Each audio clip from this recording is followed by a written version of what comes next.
Sup nerds, welcome to the Omni4Game podcast, episode 96. I'm Sean, I'm joined with Chris and Brandon as always. Sup nerds, this week's Omni4Game recap. We go over our locals as always. We finally get to the 22 set reveal, or set review. And then we go over your guys' comment questions. So if you like this, make sure you like, comment, subscribe, and we'll catch you next time. First topic, locals recap. I think I'm going first. Okay. I mean, we both went X2, but I started the tournament way worse. Yeah, I was about to say, I think you had better tiebreakers. Yeah. Yeah. So, we only had one locals this week at Trinity. We didn't have one Friday because TBS had two really big release events. And they needed the room in the back. We're the redheaded stepchild of that store, so like anytime they need room, they tell us to not come. Did Magic even play? I was told that not even Magic was able to play. Yeah, and Magic wasn't able to go either. It was literally just Gundam, and I think Pokemon had the release. Yeah. Alright, that makes me feel a little better. Well, the thing with Gundam... Shout out to you Gundam players already, because I heard what you were paying for boxes. That's ridiculous. I'm sorry. Do you remember what we paid for 1.0 boxes? Yeah, they were expensive. But retail for 1.0. Okay, good for you. I paid like 150 to 175 ish for my 1.0 boxes. 1.5 is when we got screwed. Yeah. Anyways, so yeah, we couldn't Friday because Pokemon and Gundam had really big release events. Like the events were completely maxed out. So we didn't have a locals Friday. So Tuesday, I played Cyber Sleuth. CS. I was playing the pretty standard version. I am definitely going to switch over to the Alpha or Yukon mode. Just because that gives you like a win condition that you can just kill your opponent in one turn, which would have come up multiple times on Tuesday because I know what cards I'm taking out, and I'm like, these cards would have been win conditions in my hand. It would have been the combo. Yeah, 100%. So round one, I played against Will. He was playing Birdregeddon. That's what I like to call the deck. It's the Guillemon bottom end with birds top. I don't know if I like that. You don't like Birdregeddon? You don't like... Well, there's no Megidramon. That's the thing. It's Birdregeddon. Yeah, but you're playing the entire Megidra engine. The only reason I don't like it is because Armageddon is a Digimon. Exactly. Oh, that's fair. Anyways, call it whatever you like. Game one, he mulliganed, and he didn't like his second hand, but he had he must have had like a decent first hand. So he's like, I regret not keeping it because he didn't see a level 3 for multiple turns, and I just set up and killed him. Game two, he managed to do the Oryuken combo on me. I was just within range. I would have killed him the next turn. But game three, I forgot that the Phoenix X's when attacking is also it has the on deletion effect, and I should have blocked. I didn't block because I was like, well, I don't want him to get his on deletion effect. And he gets it anyway, you tater. Yeah. Oh my god. I know. That's what I'm saying. I forgot because I was reading all his inheritables, and I was like, well, you know, as long as it survives the check, it's fine. Whatever. He won't get his main on. He got, and I was like, oops, big mistake on my part. Spaghetti-o. Dude. Yeah, mistakes happened. So my match was over really quickly, and I came over and watched this. And every time you were doing, because you debated it multiple times when he swung you with Phoenix X, and he's like, I don't know if I should block this. And I was like, dude, what the hell are you thinking about? He gets more stuff if you don't block it. Sean's just sitting there screaming in his head. Yeah, I'm like, yeah, it was the first game of the night. It was whatever. So yeah, I ended up losing that because then he's able to combo off and go into Oryukenmon. Round two, played against AJ, who got down paired. That's not the only time that's going to happen tonight to me, where I'm getting up paired. He was also playing Cyber Sleuth, but his deck was way more teched out than mine is. Mine's very standard and basic. He's playing like Ukos and the green level 5, Akuamon. He's playing like Dianamon. His deck has way more ways to out my stuff than I do him. I like the Ukomons give him a massive advantage in the mirror match because he's like, anytime I would answer his Alphamon or his stack, he immediately has a body coming up the next turn. Whereas with my version, I can't do that. I think Ukomon's really good. I just don't know if you can play it in the version I want to play it in with the Ukomon because the list is already so tight. There'd just be no room for it. And then the Dianamon would strip all my sources and bottom deck my Alphamon, which means I couldn't Kyoko it back into my hand and then like Digivolve into it and answer his stuff. I lost that one 2-1. I did misplay, I think, game 2 or 3. There was one turn where his Ukomon survived like 2 turns because he just wasn't swinging with it and I just couldn't answer it fast enough. Where I had a Terriermon and I was Digivolving the Gargomon and I messed up. I can't remember the exact order I did it in. All I know is I accidentally played Kyoko before Iba. And if I would have done it the other way around, I would have had enough memory to kill the Ukomon. But I had both of the Tamers in my hand, but I had Kyoko in front of Iba. And I knew I was playing both out, but it wasn't until after I set the Kyoko down, I went, oh no, I was supposed to play this one first, because if I play this one first, I can go into the level 5 for free, and then play out the Kyoko off the rise. And then I'd had enough memory to kill the Ukomon, which just gave him way more advantage, because he just searches again, blah blah blah. So I ended up losing that one 1-2. Round 3 I played against Dia, which he only saw Dia Ace both games, and it's like a one-of in his deck. And his deck is kind of like, it like just kind of feeds into mine. Like Alpha's just really good into that matchup because the tokens are only 3,000 and like Alpha's doing like -15, you know, like every turn. So I'm like answering multiple things. He also has to delete my Digimon, which feeds into Kyoko, which means like every turn I'm like, if I'm set up properly, I'm going into 2 alphas. And then, yeah, there was not much about that one. It was just a really poor matchup for him. And then round 4, played against David, who was playing Gallantmon. He had borrowed the deck from AJ, and he was not having a good time whatsoever. Nope. Oh, my matchup against Todd was also a down pair for him. Because at this point I'm 0-2, and Todd was 1-1, so he got down paired to me again. So I'm screwing up everybody's tiebreakers. Yeah. So then round 4, I played against David. He was not having a good time with this deck. He did not enjoy playing it. I don't know if he just didn't have any other decks on him or what, but AJ let him borrow his Gallon deck, and he was not enjoying it. I won that one 2-1. Not much to say about it except for there was a time where I had to hard slam Omnimon to answer a Digimon on his board because he was in a really bad position. I was like, I have to answer this Digimon or he goes into Gallon X potentially next turn, and I don't want to have to deal with that.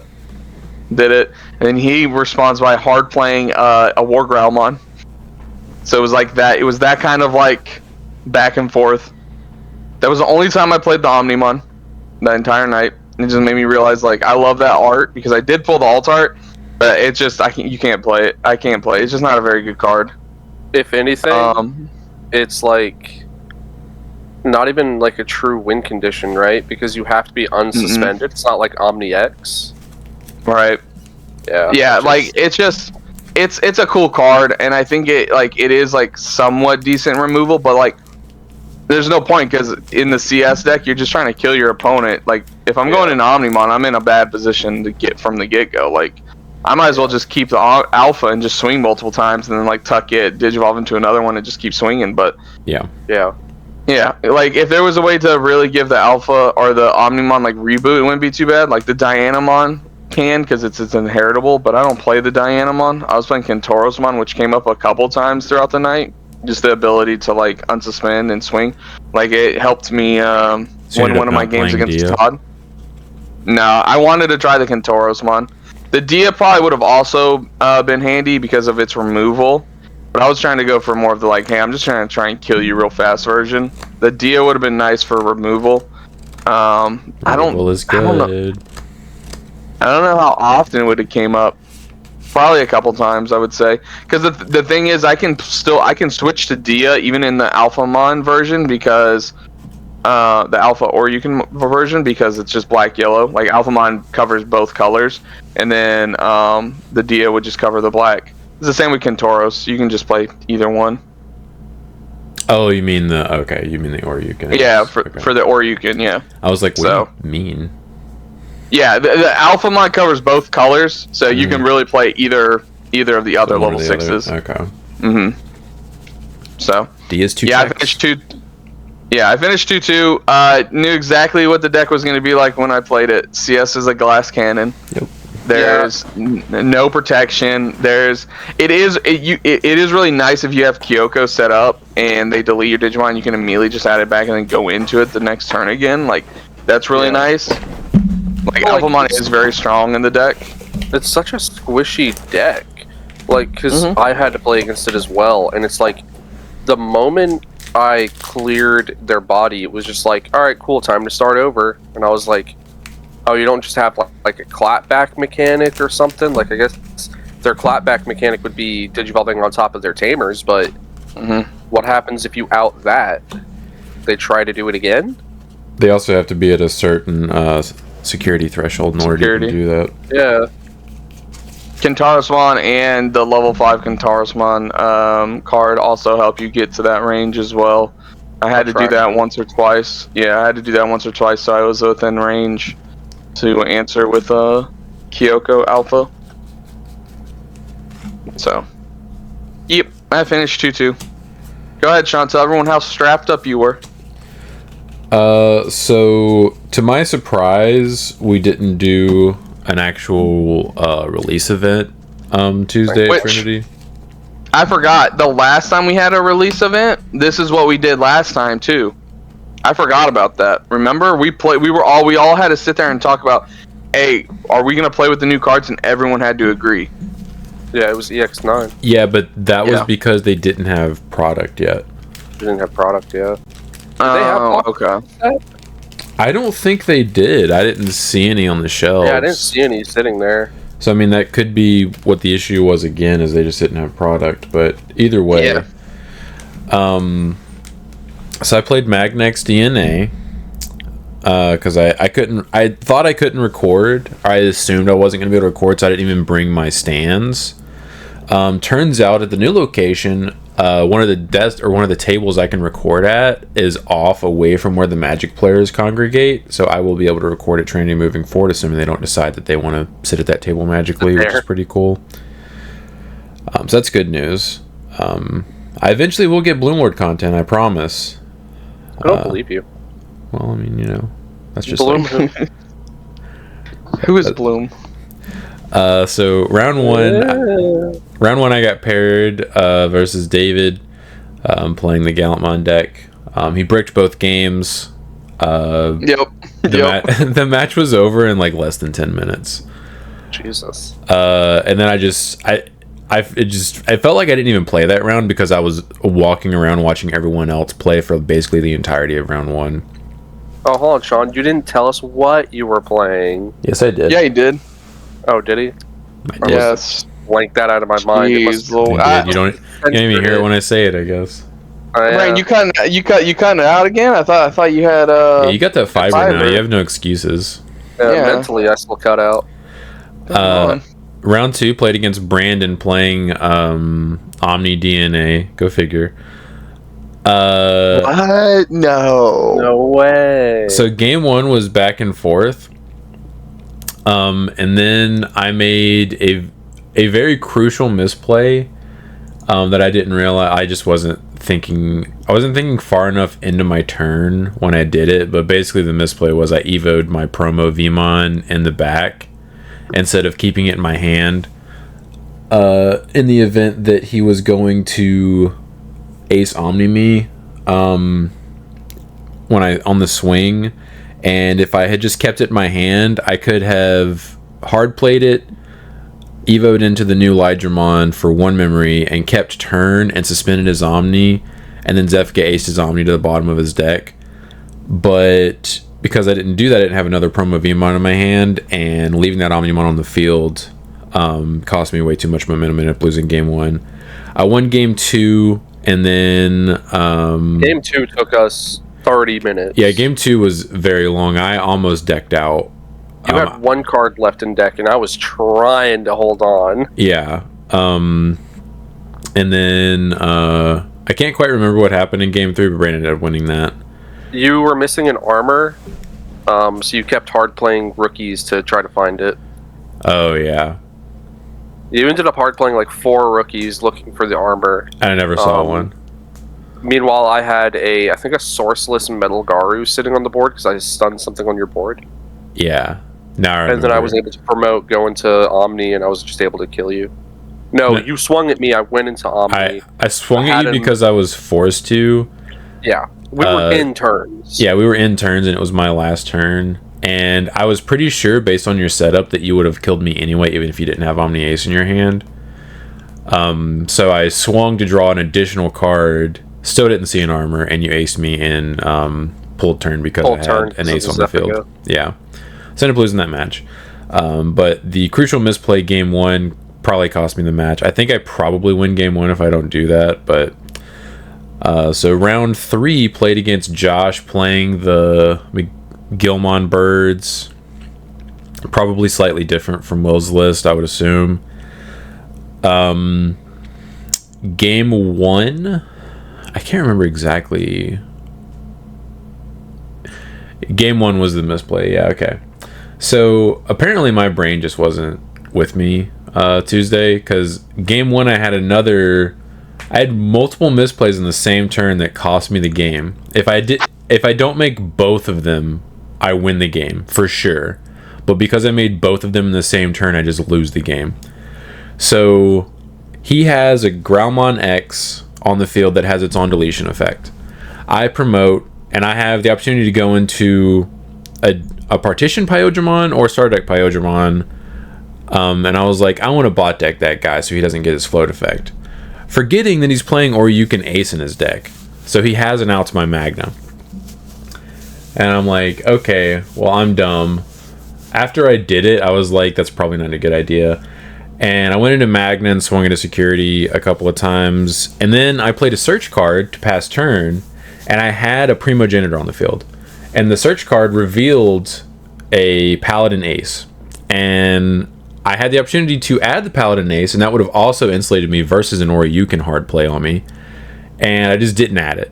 But as soon as I bot decked the other cards and passed turn and he drew, I immediately realized I should have added the Paladin Ace, because I was like, oh my god, he's playing Oryukin Ace. I'm so dumb.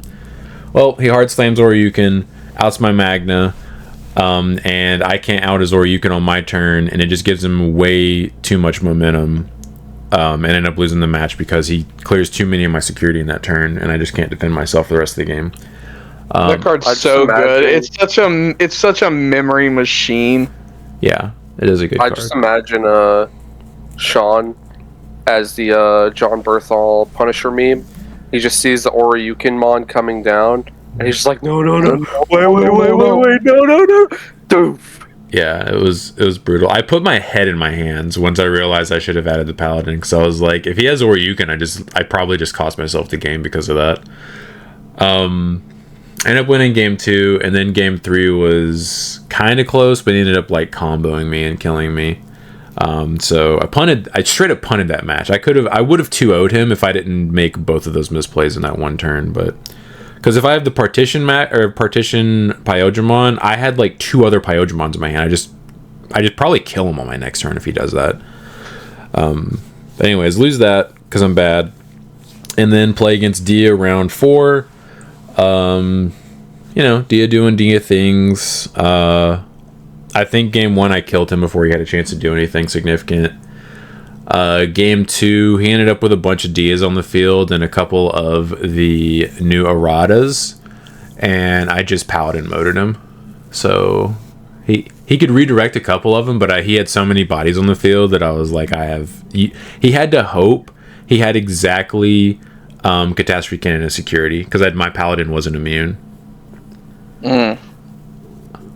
But it wasn't in there, so I won.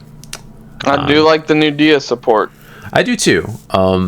After playing against it in that round, it occurred to me that is actually one of the decks I would be interested in building from the new support from BT22. So I'm probably gonna tinker with that and maybe build a deck that I can play at locals.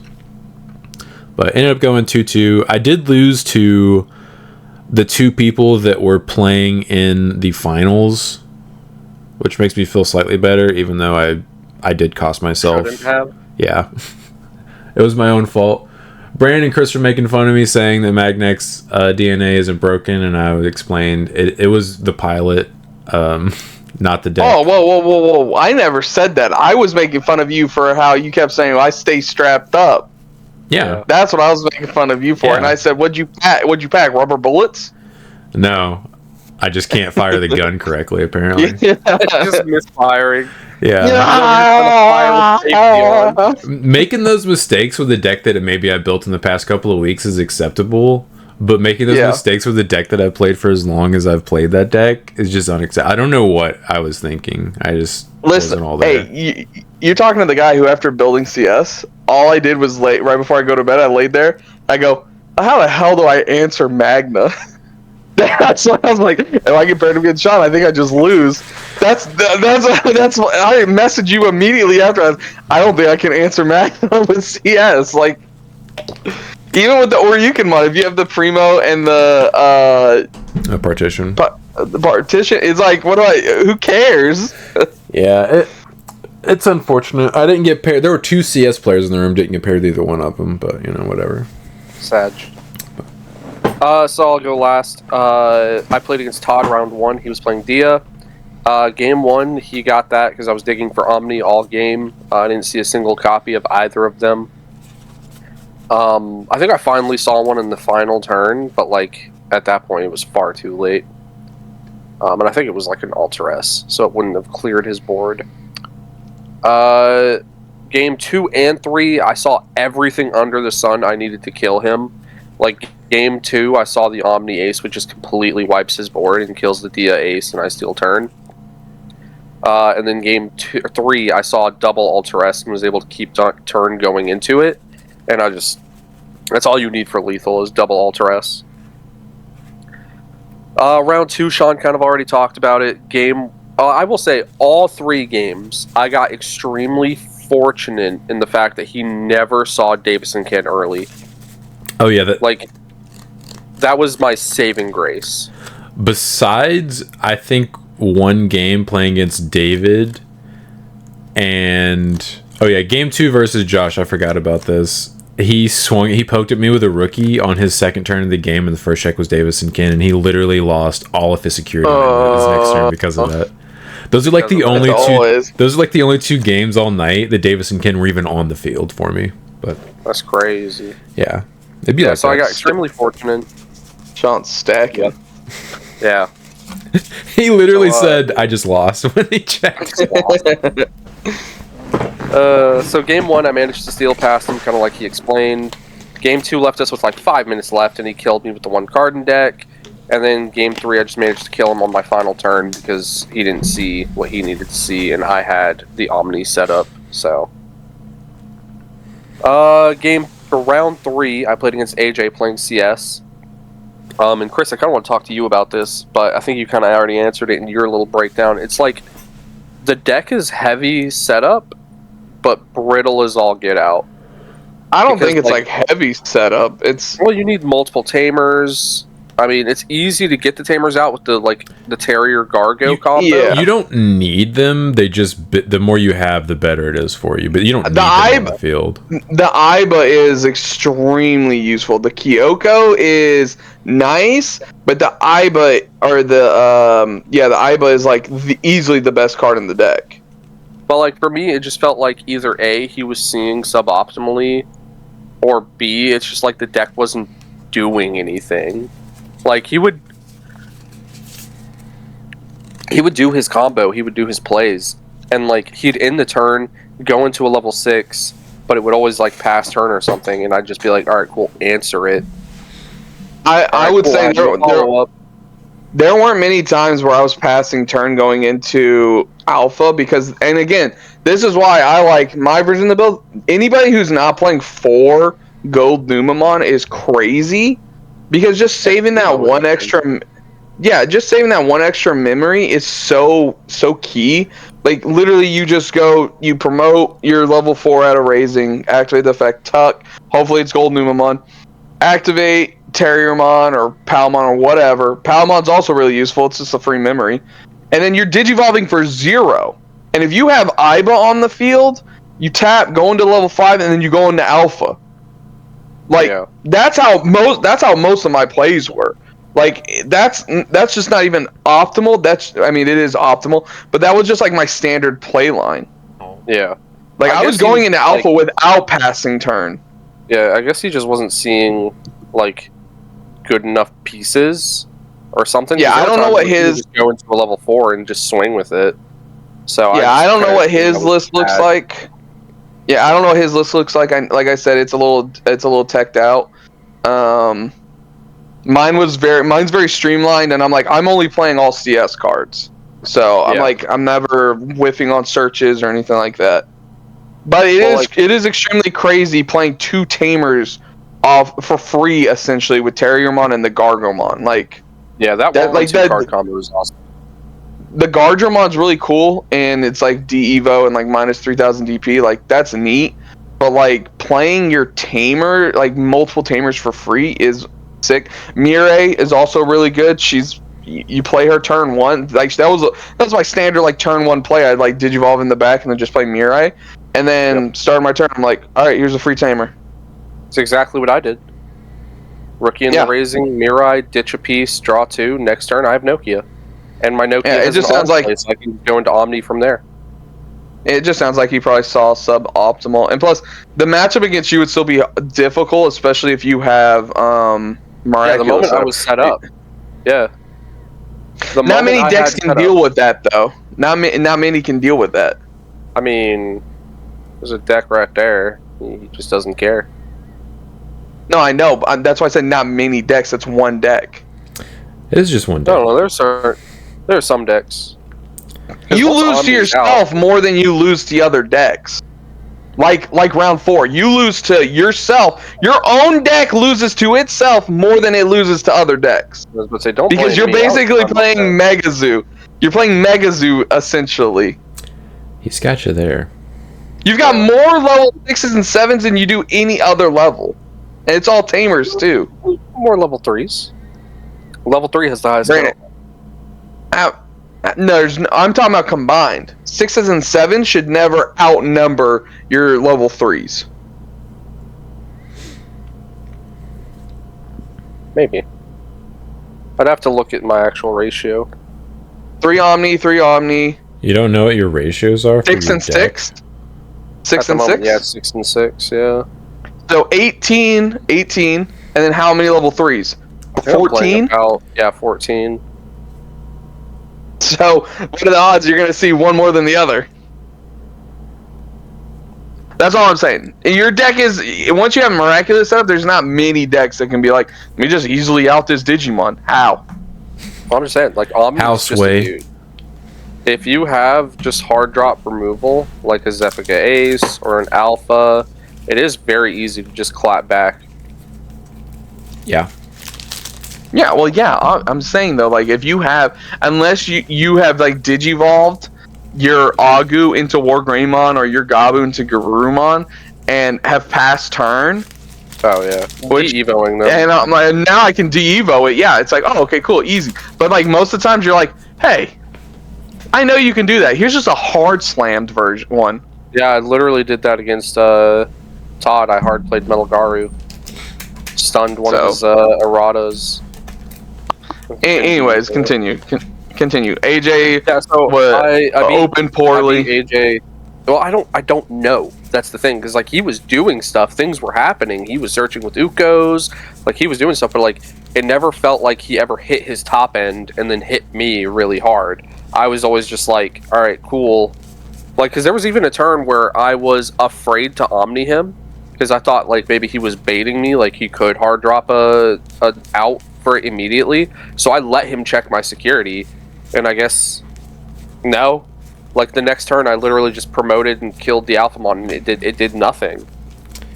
Yeah, that's why I want to play the Oryukenmon, because it felt like that is like your win condition. The Oryukenmon's like the Alphamon itself is like good at like hitting your opponent, but it never feels like I can kill my opponent in one turn with it, which obviously most decks can't really do. I mean, except for like maybe one here, two here. Actually, both of these decks can definitely do it. But like you needed that win condition, and that Oryukenmon with the Mega Digimon Assembly is that like kind of answer to that. Yeah. Okay. Yeah. I don't know how it's literally just a win condition. Alpha would do 4 checks, and you activate Mega Digimon Assembly. Set your opponent to 3 or less. DNA into Oryuken, gain 3 memory back, recover, trash, and swing. So like that's the win condition. Yeah. All right. Then round 4, I played against Josh, playing the Megidra Birds. I lost that one 1-2. All 3 games, I had never seen the end of turn tamer, and I desperately needed it. I think game 2 was the only game where I saw 1 copy of it, and because of how the deck plays, I can actually play it without passing turn, and then do the Omni DNA combo, because Noki is a memory setter. I gain 1 memory off the EX tamer for playing a dude, so it puts me at 4. I hard play the tamer, DNA into Omni, swing for game. So yeah, game 1, I think he was just able to just absolutely overwhelm me with all his extra rushes and his extra swings. Game 2, I was able to just kill him before he was able to properly get his trash and everything set up. I just killed him super fast, even without seeing it. No, because that was the game I saw the end of turn swing, thank God. And then game 3, I saw a singular level 3 for the entirety of the game. My opening hand had the 22 Agumon in it, and I was like, alright, well, I got this and Mirai. That's pretty optimal. Let me go ahead and just start playing.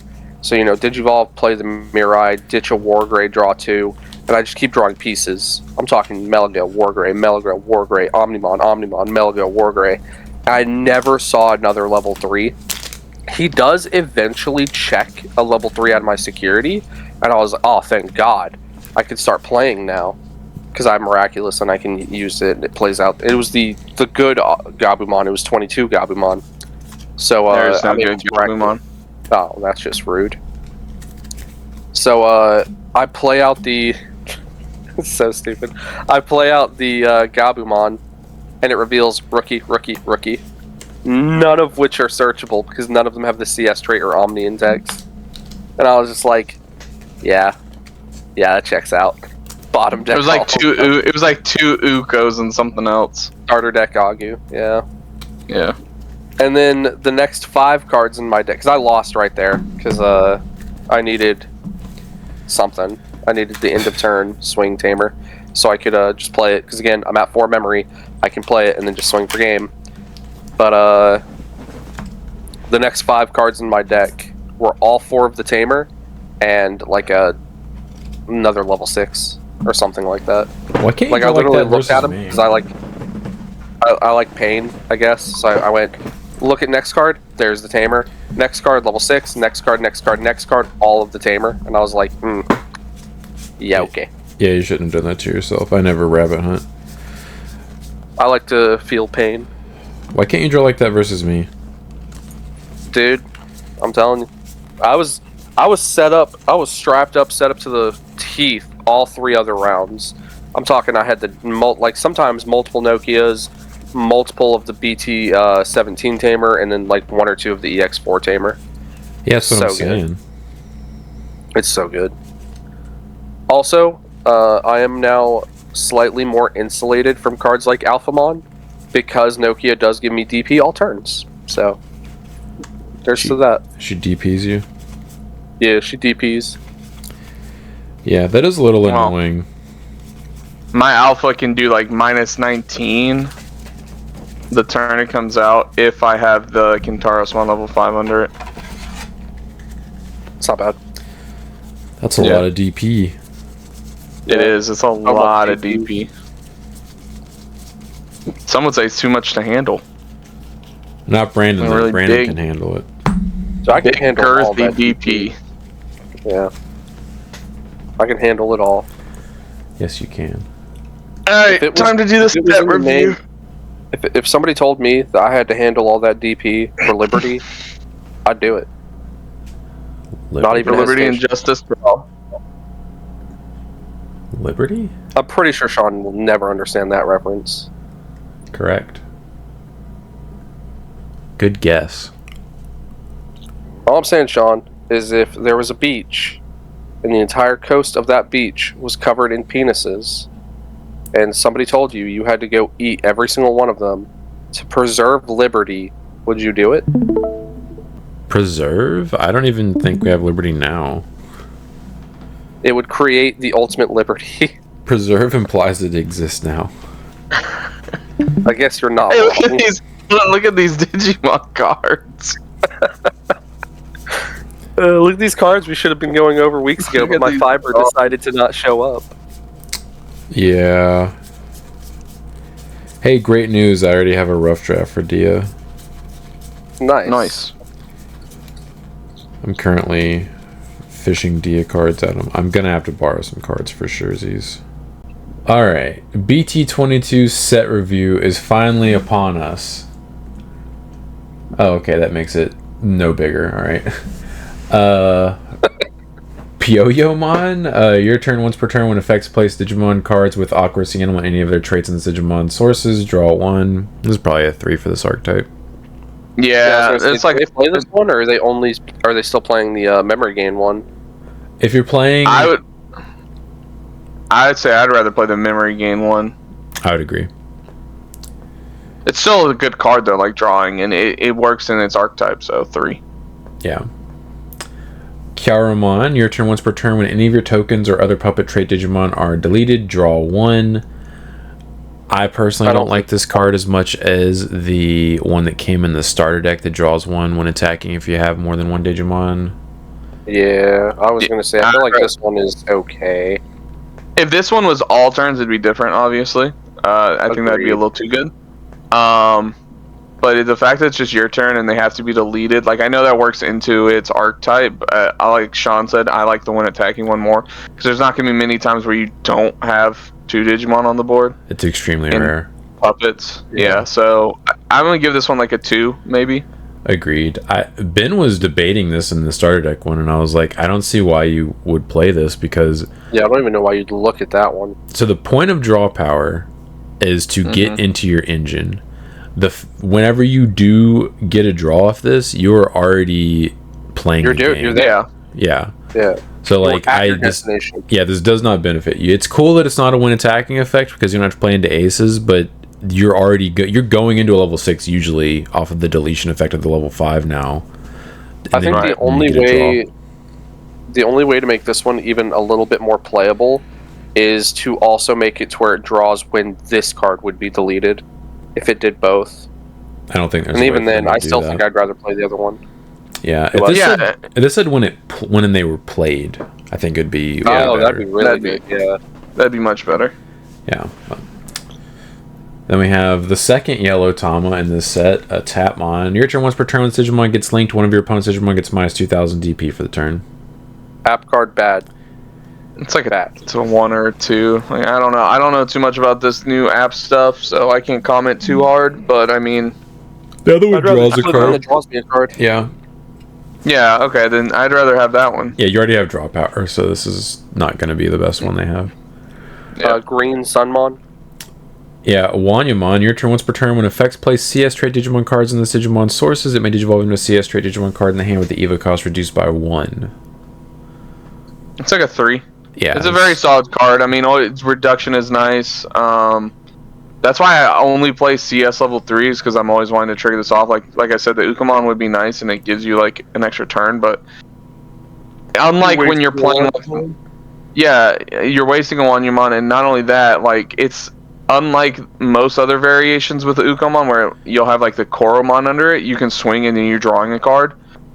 That with this one you can't do that. Like. Yeah, you get your search, and then it's you just have an extra Wanyamon. And Just really good. I don't want to say it's like a 4 because I don't think the effect's that busted. And like digivolving for one, you still have to activate the effect to tuck it, and stuff like that. So like, I don't know if I'd want to push it up to a 4. It never felt like it was an unfair card.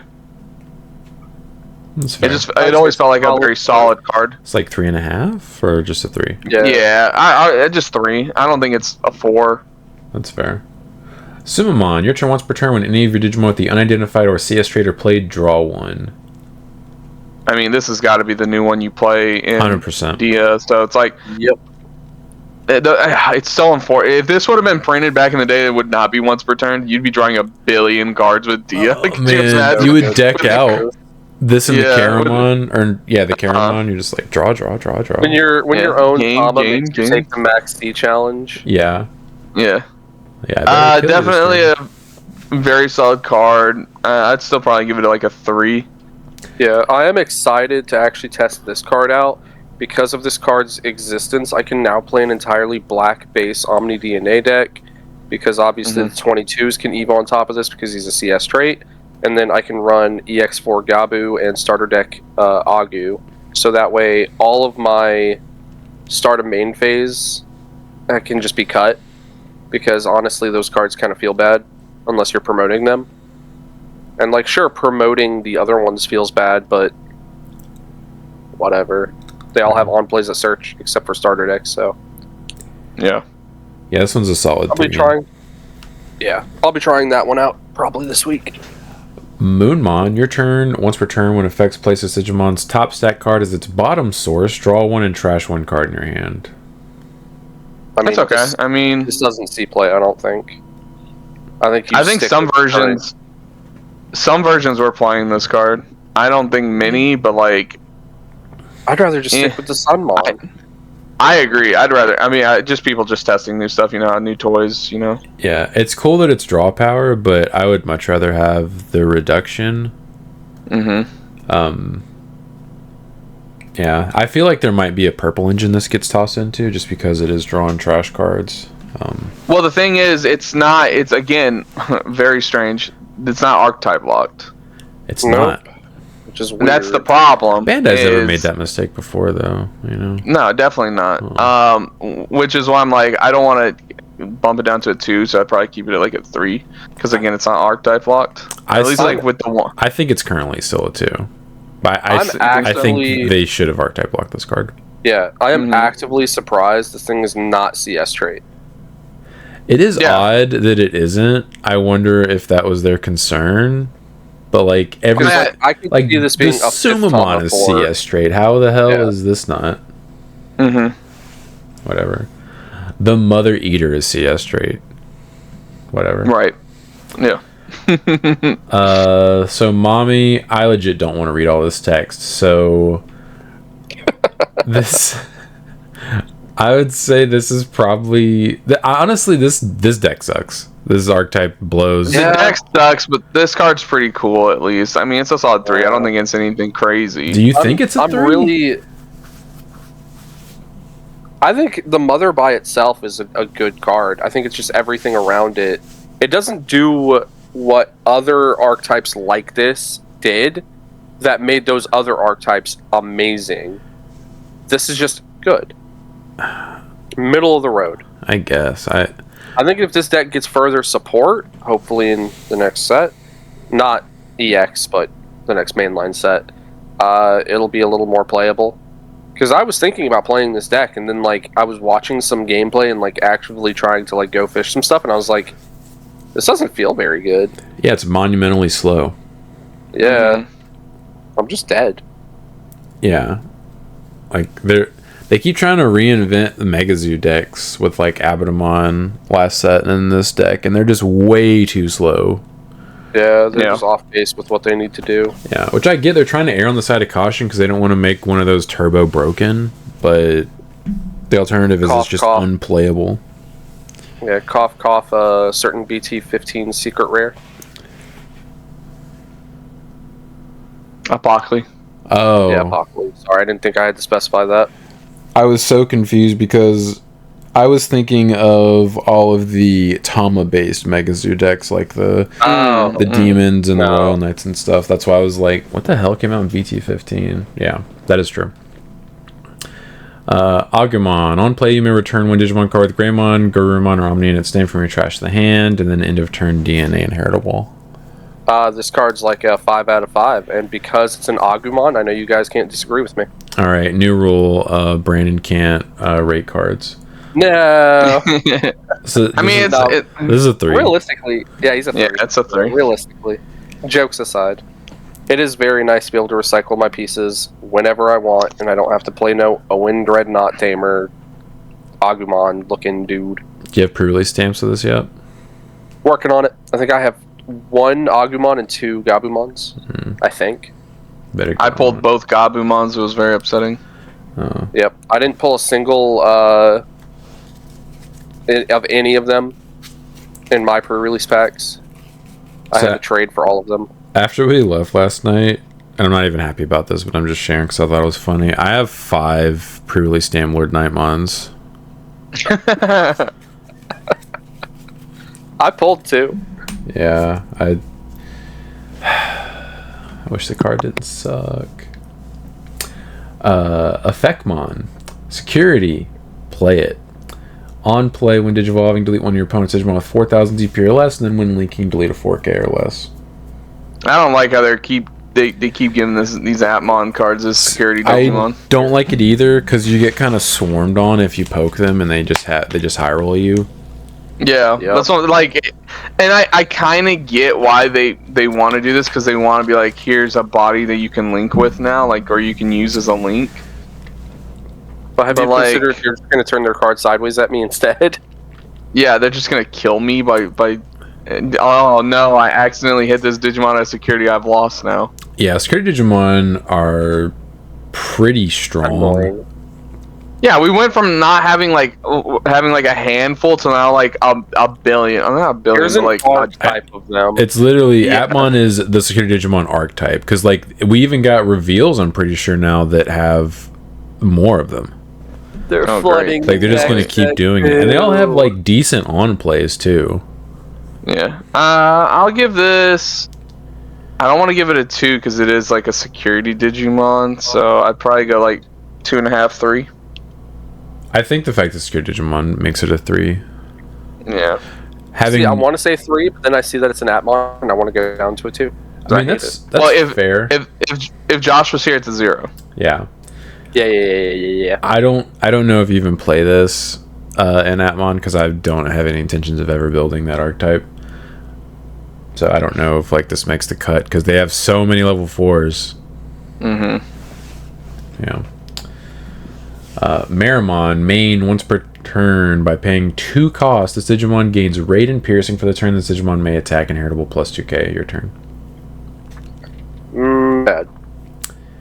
It's okay in the Boltmon deck, but only in the Boltmon deck, so it's like a 2. It's really stuck in its one line. It's one deck. Yeah, I agree. It's just they're so gimmicky. I don't get it. Yeah. That card is bad. Blue Marimon, Alliance, and then main once per turn by paying 3 costs. You may play 1 play cost 5 or lower Digimon card with the Flamer CS trait from your trash without paying the cost.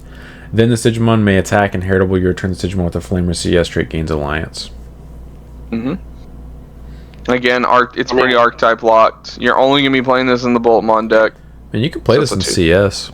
Or CS, yeah. You could, but like, I think the level 5 spot is already so tight. Because you're already playing. And you're never going to get to a better one next. Yeah. Yeah. Well, and the thing is, you're never really gonna get the Alliance off because most of the times when I was playing, I only had the 1 stack. Like, it was very rare where I had multiple stacks.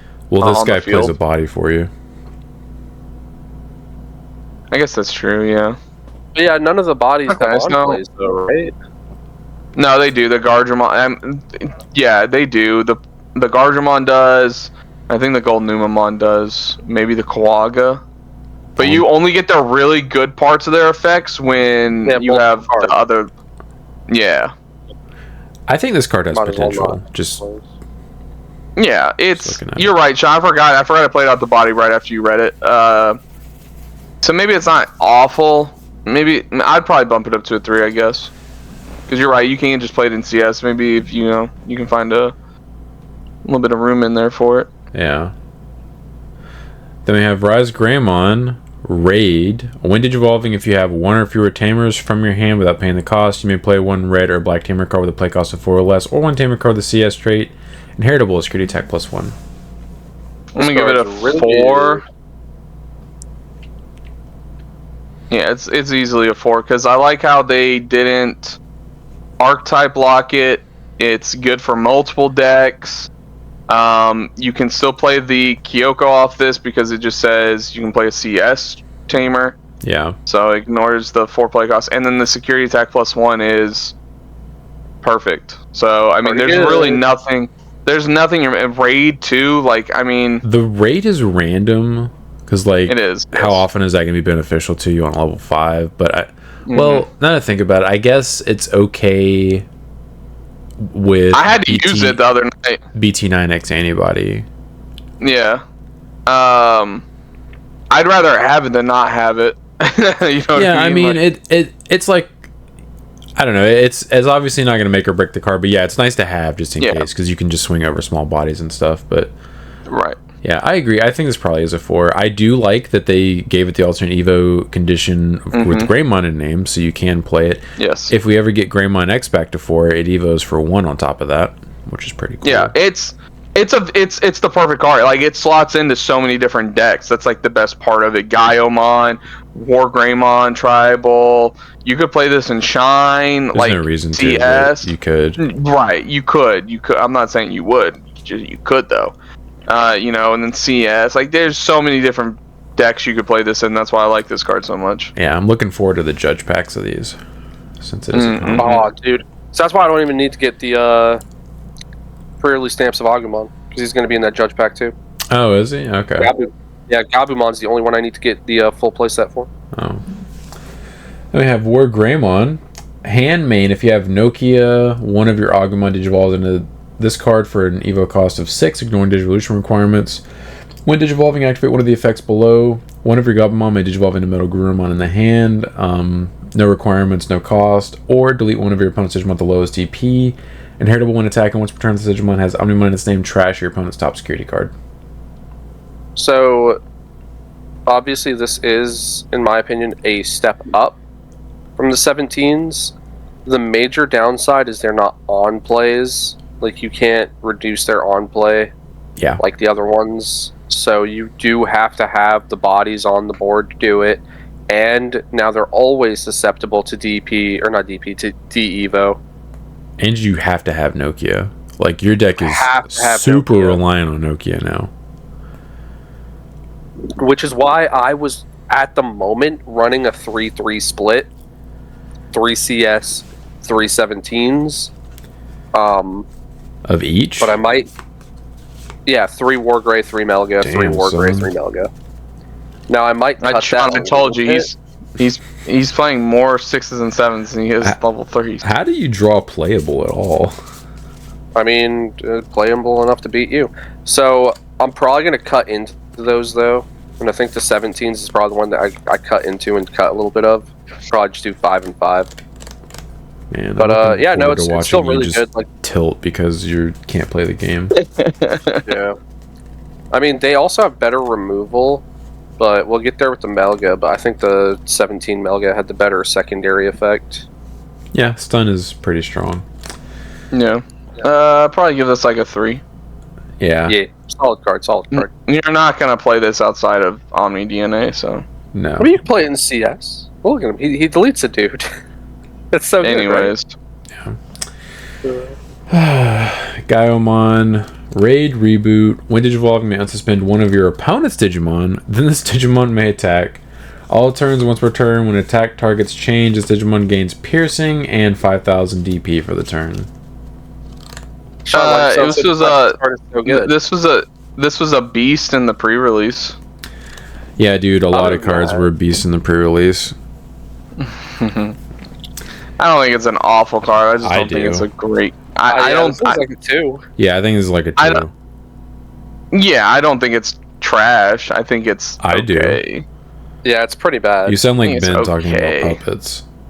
If Chris, it would not go into a constructed form of its own archetype, it's trash. Also, I think you would play this in Gaia. No, there's no reason to play this. Why the hell would you play this? He doesn't even have an alternate Evo condition. Got Lord on top of other Gaios. It's got Lord Nightmon on it. No. Go to Omnimon. Yeah, it's like a 2. That's so stupid, dude. Yep. Alright, now time to square up. Alright. Yeah. Omnimon, blocker, and then decode 4 different color level 3s, 1 of each. On play when attacking, delete one of your opponent's Digimon at the lowest DP. When Digivolving, for every 2 same level cards this Digimon stack has, return one of your opponent's Digimon to the bottom of the deck, and this Digimon may attack. So again, the biggest problem with this card is no reboot. It has no way to unsuspend an attack. Unless you're playing Diana. Yeah, unless you're playing. Or on it's a good card. I just don't think it's the best Omni we have. I mean, the art's immaculate. Art goes dummy hard. Yeah, it's probably one of the better looking cards. I am actively considering trying to slot one of these in by cutting into one of my other Omnis. I don't know who, but the fact this card does have the end of turn attack, and he's not an ace for my opponent to blow me out. He gets the 2 level 3 back, and he has removal. I am considering him as a 1-of. Plus, I don't have the issue of him not being able to unsuspend, because all of my inheritable Metal Garurumons let me unsuspend. So, considering him as a 1-of. He's like a 3. I agree. Yeah, he's a 3. Beautiful, beautiful card. Yes. Micmon. On play, reveal the top 3 cards of your deck, add an Atmon, blah, blah, blah, blah, blah. Who cares? It's like a 2. Yeah. I don't see any of the Atmon cards in the set actually being hella playable. Yeah, it's probably 2. It just trashes a source. Yeah. Actually, it might be a 3. I mean, it's a searcher, but whatever. I guess that's fair. No one likes that archetype. Gabumon. On play for the top 3 cards of your deck, add a card with Omnimon in its text and 1 card with the CS trade among them. Bot deck the rest. End of turn inheritable DNA. I'm gonna give it a 2. Exactly what I needed. It's a 3 like Agumon, but honestly, it's a 2 because it's Gabumon. This is exactly what I needed. I needed this card so badly. This is unfortunately better than the Agumon. Always. But it's not so much better than that I would feel the need to give it a higher rating. No, I agree. He's still middle of the road, but like... So you cut it to a 2?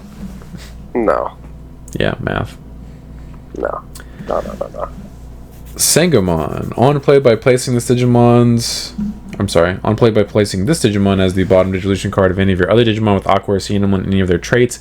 Till your opponent's turn ends, that Digimon gains blocker and can't be deleted in battle. Inheritable is jamming. It's really funny they specified that because you could have played this in Mother Control. That would have been funny. Play, tuck in, give blocker. Yeah, blocker and can't be deleted in battle. They knew. I think Josh said, like, he doesn't really play any of these cards, but like, what, the level 7? I think he said the level 7 Does he play this? wasn't good. Oh, he didn't like the level 7 either? I think he said the Sangomons are all good, but you can't play them if you want to play, like, an optimized version of the deck. Because like, the other ones gain memory, right? And that's how you, like, keep turn and do stuff, right? Yeah.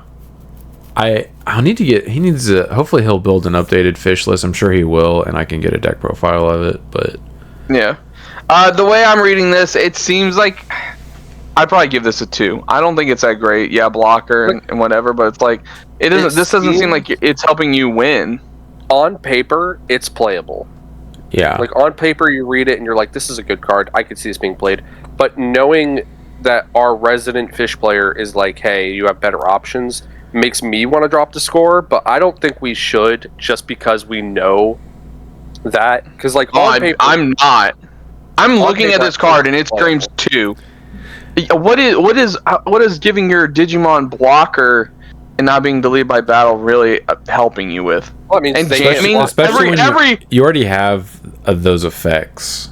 Yeah, every blue card has jamming at this point. Oh, jamming! They all have it now. Yeah, like, but this card's not special. You can also use this card offensively because you can make it to where you can't be deleted by battle. So it's that's not just who blocking. cares about that? That doesn't matter. Yeah. I don't like this card. I'm giving it 2. Yeah. Yeah. Vmon, your turn when Digimon would digivolve into a Digimon card with Digimon in its name, reduce the evo cost by 1. Inheritable, all turns once per turn when Digimon with Digimon in its name would leave the battle area by your opponent's effect. By suspending the Digimon, it doesn't leave. It's so good. It's like a 3. It is a 3 specifically for Ulforce. For anything else, doesn't do anything. It's a 1. It's a 1. Doesn't even see play. Yeah, it is a CS straight card, despite not doing anything for CS. Nothing. Then we have Cal's Gamamon. No one asked for this. When attacking, once returned by placing one Digimon card with Gamamon, its name from your hand is Digimon's bottom source. Draw 1 inheritable, jamming. I wonder what its inheritable is going to be. Oh, wait. Yeah. The next 2 cards are jamming. Out of the 4 cards we've read, 3 of them all have inheritable jamming. Yep. When in doubt, give it jamming. It's like the red plus 2k. I'm going to give this like 2. It's like the green level 5. Delete Digimon in battle, trash security. Yeah, trash our top security card. What'd you say you gave this? 2. Agreed. Shellmon has Decode with level 3 Awkward CN on any trait, and then on play, when Digivolve, you may place one level 5 or lower Digimon card with Awkward CN on any of its traits. From your hand is any of your Digimon's bottom source, inheritable jamming. See, now this one I don't mind as much. Because at least it's like working towards your win condition by like tucking the cards in there and giving yourself sources and stuff, so that's like cool. Also, I think this now gives every level except a 3 decode. Decode, yeah. So also having decode's really nice. I'll give this a 3. It's got decode as a keyword, and its effect actually like progresses your state, your like game state, your line, your game state. Yeah. I feel like you would have to just stop playing the Digimon engine if you started playing too many of these level 4s. So I don't know if you'd actually play this, but yeah, I mean, it seems good if you're going pure. Yeah. Digimon. When digivolving, if you have 1 or fewer tamers, you may play one tamer card with Digimon and its text from your hand without paying the cost. Inheritable all turns, same thing as the Vmon. This... that's probably still a 3, yeah. I don't think it's strong enough. Yeah. That's what I was saying. It was 3 protection and playing a tamer. It's not too bad. Unfortunately, for all our All-Force people, the deck is still super pricey now because the level 4 slot. So, I mean, if you're playing a budget version, you're probably playing BT11 in this guy, and it's going to feel... What the hell? There's no budget version of All-Force. Budget version of All-Force is BT2 All-Force. Do it! Do it! Because you would even... I know what you're referring to as your budget version. It's just not playing the promo, but you're still playing 4 arenas, which are like $50 a pop. So that's not budget. If you're an All-Force stand, and you don't have 4 arena by now, that's on you. It is on me. BT11's been out for a while now. Jokes on me for selling all those. It's never gone down. No, it was pretty. They were like $40 for the alts for a while. Actually, I looked at them constantly, and I was like, I feel like I want to get these, but like the deck sucks, and it's just like, who knows when we're getting support. Yeah. Its current pricing is 60 and 40 still. Yeah.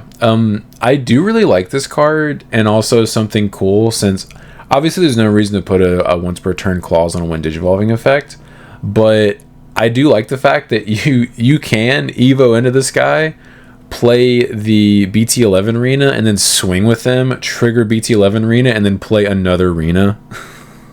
That's pretty good. And his inheritable is obviously really good.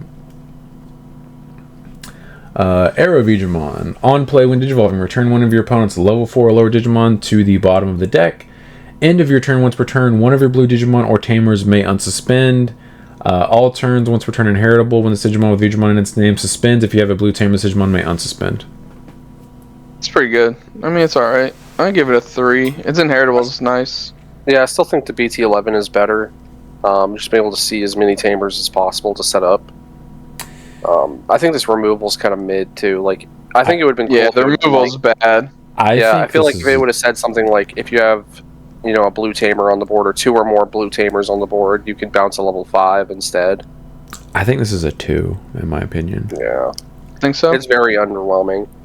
Well, its removal effect is really bad. Yeah, it's unnecessary. Like, if it bounced a level 5, that'd be sick. Or if it, like... Yeah. I think Brandon was saying this, like, counted the Tamers and bounced a level based on that, like the BT11 all fours, I think it'd be good.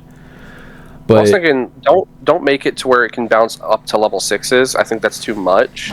But if you made it like the Adventure Wear Garurumon, where if you have the Tamer set up, it caps at level 5, but at least you're outing a level 5. Yeah, I agree. Also, so obviously if you're playing all fours, you're playing BT11 all fours, and max value from him is evoing into him while he's suspended. If you swing with this guy, like, there's no way to give him jamming, as far as I know. Well, no, because you swing with the Vidramon, because you're gonna the last Vidramon we just went through, because he's gonna have jamming, because you're gonna play the memory set arena that gives you jamming.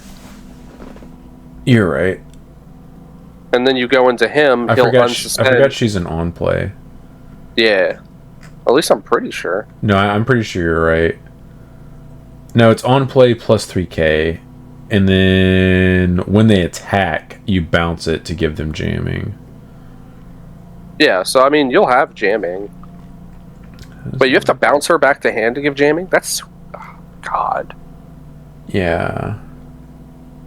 But, like, then you, quote-unquote, pass turn, let's say, by playing Rena. It unsuspends, which lets you tap your Rena to gain a memory, so you could potentially keep turn. I don't know, it seems bad. That's so convoluted. Yeah, I see. Yeah. I see the vision. I still don't like this card. Yeah. The level 4 is even better, though. Because that actually, this is probably part of the combo now. Yeah, because you can just get a free swing. Yeah. It's both free. I still think it's a 2. I would rather play the starter deck one and the BT11 one at this current point. Oh, yeah, security check +1. Yeah. Yeah, just the fact that because it has jamming at the top, so you can swing with it and it's suspended. It's an easy way to have it suspended. Right. Yep. But on top of that, like, it's just a better win con now. Now that you also have jamming as a... Yeah, having security check +1, yeah, is very dangerous if you have jamming. Marine... High roll as hell. Yeah.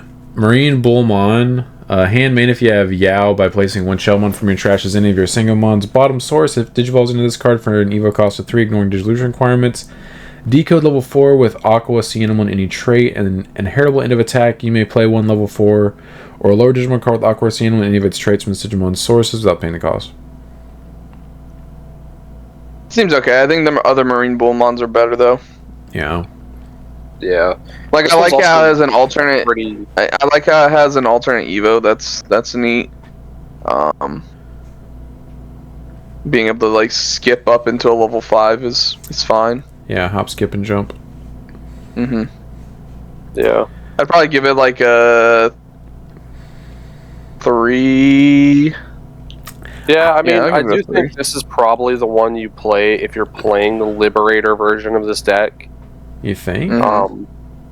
If you're playing, like, just straight up, like, Aegis, I don't think this one sees play at all. No, not Aegis. I feel like you don't play this in the Liberator version. These warp effects, yeah, I don't think there's a single good one that I can remember that has this effect where, like, if you have blah blah blah, you can, like, Evo. Actually, that's not true. I think the new Puppetmon one actually isn't bad. I don't know. I guess. Yeah, sure. Give us. Well, I mean, because with that combo, you could go from a level 3 to the Marine Bull. Hopefully, you keep turn, and then go straight into your level 7. Because the level 7 lets you Evo on top of the Marine Bull. Yeah, that's true. Okay. All right. I'll give it a 3. All right. All Force Ace. On play, when Digivolving, activate one of the effects below. Return one of your opponent's lowest level Digimon to the bottom of the deck. You may play one play cost 4 or lower blue tamer card from your hand without paying the cost. When attacking once per turn, this Digimon may unsuspend. Yeah. Like, it's cool that you could potentially still loop this with the BT11. Because the BT11 lets you unsuspend, right? You get to... No, because it's only when Digivolvings. Yeah. So this one literally only ever swings once. Twice. It swings twice, and if you're playing this guy, 3 times. If you're playing the new Arrow. That's just not enough for all force. Yeah, that's not game. Yeah. In Royal Knights, I could see this being okay. I don't think I'd play it. I think you could play this as maybe like a 1 or 2 of in Royal Knights. I don't think it would be bad because it's a really good cheap play because it's 2 memory, turn 0, and then from that point forward it's basically free. I'm giving it a 2. I don't think it's very good at all. Even in Royal Knights, it's like whatever. Yeah, I just don't see it. Yeah. It's very underwhelming. I think it has potential, but I'll give it a 2 as well. But I think there is some potential with this card. But currently it's probably not that good. Like, even if you ace into this card, what's the point if your opponent's swinging at you with like a level 6? If it's the only thing on the field, you bot deck it. Oh, I guess you're right. It is like lowest level. Yeah. The issue is they know about it. It's very easy to play around. Yeah, which is why I was saying, like, Royal Knights, I think this is better because you could just hard play it for super cheap and catch somebody off guard and bottom deck something. Yeah. It's like a 1 to 2 cost bottom deck lowest level on board. That's assuming you're not playing it past turn 2. Past turn 2 is 0 memory or negative memory if you have a Cool Boy set up. Yeah. How much are his alt arts right now? I'm curious. $25. Yeah, that'll last. Yeah. Okay. Yeah. Melga, hand main. If you have Nokia, you can warp on top of Gabu for 6 memory. When Digivolving, activate one of the effects below. One of your Agumon may warp into War Greymon for free, or return one of your opponent's Digimon with the lowest level to the hand. Inheritable when attacking once per turn. If this Digimon has Omnimon in its name, it unsuspends. Yeah, same thing as the War Grey. Very good card to have. Very good reasoning. The only difference is this guy is removal instead of stun. So depending on what situation you're in, you can use either or. So good card. It's good. I'll give it a 3. Yeah. More of the same. Ryugumon. On play when Digivolving by placing 1 level 5 or lower Digimon card with Aqua or Sea Animal in any of its traits from your hand as Digimon's bottom source. One of your opponent's Digimon or Tamers can't suspend until their turn ends. All turns once per turn, when effects add to this Digimon's evolution card, return one of your opponent's level 5 or lower Digimon to the bottom of the deck. It also has Decode level 5 Aqua or Sea Animal in any trait. Now see, this one should have been able to do a 6. The fact this one's capped at level 5 is kind of bad. Like, if a level 6 can't out another level 6, what is the point? This still seems pretty strong. It stuns and removes. Yeah. Decode, too. Decode's not bad. Yeah. I'm just saying. I'd probably give it a 3. I would agree. Yeah. I don't think it's awful. It's not overwhelming. Yeah. It's okay. I wish I had pulled this in the pre-release. Assuming I also pulled, like, Awkward Sea Animals, because that's actually pretty strong. Yeah. Arimon? I don't know. Decode level 6 or lower with Aqua or Sea Animal in any trait, and then when Digivolving may play one of each level 3, level 4, and level 5 Digimon cards with Aqua or Sea Animal in any of their traits from this Digimon sources without paying the cost. When Digivolving / when attacking once per turn by placing one of your other Digimon's bottom source, return one of your opponent's Digimon to the bottom of the deck, and this Digimon unsuspends. See, I like this card. I think it's pretty good. Yeah, it's pretty cool. I don't think it's crazy, because it's when Digivolving and when attacking, so you can like swing with the Ryugo, and then You Digivolve into this, play out all the levels, and then activate its other one Digivolving effect, tuck it, unsuspend, and then you can swing. You know, so you are getting like multiple swings in with it, and it's removing stuff. I mean, they did cap the when Digivolving when attacking as a once per turn. So you're only ever going to do either of those once. I know what you're saying. But I'm saying, if that would have been uncapped, I think this could have been easily like a super good win con. Yeah, you just win. If you keep turn going into this, you just win, and that's a really good win con to have. But unfortunately, it's not built that way. Obviously, as we can see. Yeah. So this does seem good. Mm-hmm. The only issue I have is Aegistramon, in my opinion, is significantly better. And it, like, if you built it correctly, it can kill you. Yeah. I just think this is like a decent like second option if you don't want to play Aegis, like you want to play the more Sea Animal version. Like if you don't want to play the better version, sure, you can toss this in there. Yeah. So is the Ryugamon supposed to Evo into this thing? Because it goes from like Marine Bull. No. I mean like the line. Oh yeah. I guess. So it goes from whatever the hell Ryugamon is to a lady. Yeah. But you gotta remember these are all new cards. These are Liberator cards. So these are all new. Digimon, dude. What the hell is that? Digimon. What?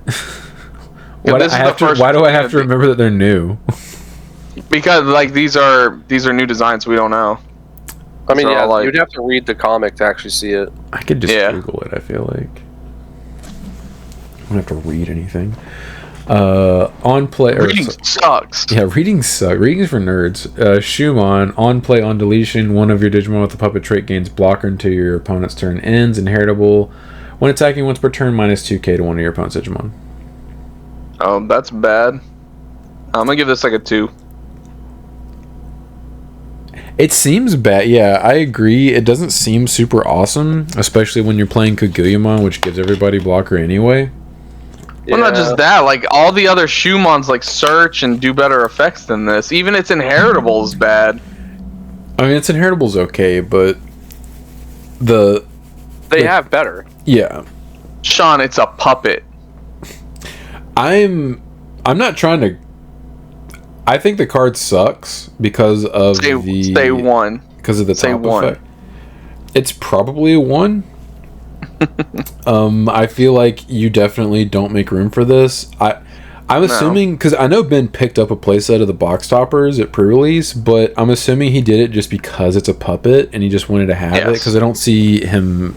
I don't think he put this in his deck. I didn't play against him since BT22, but I would hope he didn't, because there's definitely better cards and he's not a bad deck builder. So also, like, what Digimon are at the bottom of the floor over there? Like, who are they? Impmon. And is that Impmon? I can't tell. Dracmon. It's 100% Impmon. And Dracmon. Yeah, because he's like Spider-Man up the wall. He is, dude. He's hiding. Yeah. Anyway. Alright. Musimon. Your turn once per turn. When the Digimon gets linked, if you have one or fewer tamers, you may play one, blah, blah, blah, from your hand without paying the cost. When attacking once per turn, one of your opponent's Digimon gets minus 2k for the turn. That's the link effect. Yeah, okay. I'll give this like a 2. I mean, at least it's playing a tamer.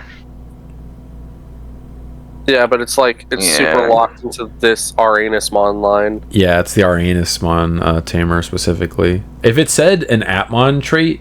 Okay. Yeah, okay. I'm still just going to give it a 2. Yeah, moving on. If it played any tamer, I'd say 3, but the fact that it only plays the Aranusmon one, no, 2. Yeah. Gold Numamon. On play / when Digivolve and give one of your opponent's Digimon minus or security attack -2 until their turn ends. Then if the Digimon stack has 2 or more same level cards, the Digimon may Digivolve into Platinum Numamon in the hand for an EVO cost of 4, ignoring Digivolution requirements. Inheritable. Your turn once per turn with Digimon will Digivolve into a Digimon card with the CS trait, reduced EVO cost by 1. So like I've been saying, this has the worst top end effect, but I think the best inheritable. I would agree. You don't want to warp into a big poop? Not really, no. No. Not a huge... Even though I could. Not a huge fan of warping into poo. Yeah. So I'm gonna give this a 3. If it had a better top end effect, I'd go to 4. But because its top end effect is just that bad, I'm gonna go with a 3. You guys want to hear something funny? What up? I would agree. It also is a 3 for me. The Jimmy Ken alt arts are $5 right now. Oh Yeah. man, poor Jimmy. Jimmy.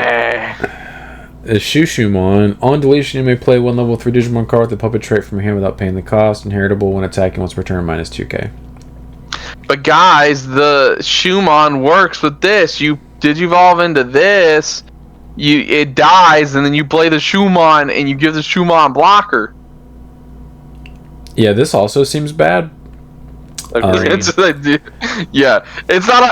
win Digivolving. It's not a win attacking. It's an on deletion. I mean, okay. Yeah, Need we say more? Yeah, this doesn't. I'm gonna give this a 2. I think this is a 1. A 1? Okay, Yeah, a 1. I think the level 4 slot for this deck is like the tightest one because you have a lot of good choices, and this is like really not good. I mean, what we got in the last EX set is just already better than. I mean, if you asked Ben, he would probably say that it's good, but that's because his definition of good is different than most people's. His definition of good is your card isn't actively on fire. Yeah, that's basically it. It's like, that's good. It's not just the vanilla. Yeah. I don't know. Maybe we should like test him. Show him a vanilla and ask him if this card's good. Well, you have to make sure it doesn't have a puppet trait. Yeah, you're right. Dang. Mediamon. On play, when Digivolving, one of your opponent's Digimon gets minus 4k for the turn. Your turn once per turn when Digimon gets linked, you may play one level 3 Digimon card with the Yapmon trait from hand without paying the cost. Linked... Huh? No, go ahead. Go ahead. Okay, the linked effect is you may play one level 3 Digimon card with the Yapmon trait from hand without paying the cost. Now, I know at this point you're doing it on purpose. Maybe. I'm not 100%. It cracks me up, though. I'm not going to correct you. You just keep doing you. Yeah, but good. Just know. No, that is what that Digimon is called now. Mediamon. Mediamon. Yeah, it's Micmon and Mediamon. Okay. Higher archetype. I hate reading these cards. I hate this design. Yeah, I think it's Digimon's version of pendulums. I hate them. Just because of how much I hate it. Hard. It's okay. I don't think it's like good. I'm gonna give it like a 3. Let me get number 3. Extra pickles. Extra pickles. Heathen. Nah, go to KFC. Get a number 9. Spicy. French fries. Extra pickles. No pickles. You can have my pickles. I don't like pickles. Ranch for my nuggies. Repamon. When effects trash this card from the security stack, you may play this card without paying the cost. On play, when Digivolving, one of your opponent's Digimon gets minus 3,000 DP until their turn ends. By trashing your top security card instead, one of your opponent's Digimon gets minus 6,000 until their turn ends. Inheritable when attacking once per turn, minus 2k. I could see this being like a 1 or 2 of in the deck is just like a little bit of spot removal. But other than that, it also gets you to your Alphamon condition. Cheaper. Yeah. Mm-hmm. I don't play any because I'd rather play the other level 4s that yeah, the level 4 spot is competitive in this deck. Yeah, it is. Yeah, it's definitely the tightest. I mean, the level 3s, we really only have 3. So it's like those are the ones you play unless you want to play Uko, then you find room for that. Like the level 4s is definitely the tightest. I still see people out there playing Togemon and stuff, and I'm like, I'm not doing that to myself. Yeah, there's already I would play this over Togemon all day, every day. It's still a really good card. Good for its his own archetype. Yeah, 100%. So I'm gonna give this a 3 because I think it's good in CS and Kintarosmon. And is it for the turn or did you say till their turn? Is it premium? It's premium. Yeah, so like premium DP is really good too. So level 4. Yeah, right. 6k on a level 4. That's actually really not bad. Yeah. This card was really good in the pre-release. Yeah. Yeah. Like, cutting any level 5 or level 6.5 is pretty good. Yeah, I mean, this outs some level 5s. Yeah. Intermon. Alliance on play. When Digivolving, you may link one level 4 or lower Digimon card from your hand of the Digimon sources to the Digimon without paying the cost. Your turn once per turn when Digimon gets linked, you may play one play cost 4 or lower card with the Atmon trait from your hand without paying the cost. The linking effect is when linking one of your opponent's Digimon gets minus 4,000 DP for the turn for each of your Digimon with the Atmon trait. Oh, this isn't as good as what's the Globemon? Or the one of the D-Evos. Yeah, I don't know. It's DP reduction. Yeah, it's like a 3 maybe. Yeah. Moving on. Chaperomon. Hand main if you have a resub by placing one Shushumon from your trash as any of your Shumon's bottom source. It digivolves into this card for an EVA cost of 3, ignoring Digivolution requirements. Has Overclock with Puppet trait. And then Inheritable is the same as every single level 5 for this archetype.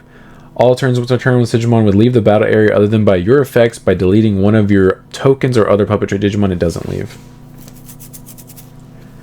It's pretty good. I like the Warp Evo again. Helps you get up here pretty quick because I think you can even go into the level 7 on top of the Chaperomon. So you can. I'll give it. This card, in my opinion, is actually busted. The reason is because it has Overclock, and this deck has the capabilities of giving their cards Rush. He could, theoretically, go into this and end of turn swing at you with Overclock. Theoretically. I don't know if that's how that actually works, but correct me if I'm wrong, but the Tamer lets you get Rush. Uh-huh. So, if you can just... I don't think that's why this card is good, but yeah, you could do that. Anyways, I think this card's like a 3. I agree. I'm saying this card has a cheeky extra swing built up in there. So does a lot of the archetype, Brandon. A lot of them have Overclock. Level 5s? I thought it was mostly for the level 6s. No, there's some of the level 5s have it. Well, maybe it's not as unique as I thought it was. It's not. Yeah, I think it's like a 3. It's like a good comeback card. Yeah. Sharonmon or Karenmon, I can't remember how to say this. When effective. That's why I just don't. I just say the Kintaros level 5. I'm like, I don't know how to pronounce it. This guy. When effects trash this.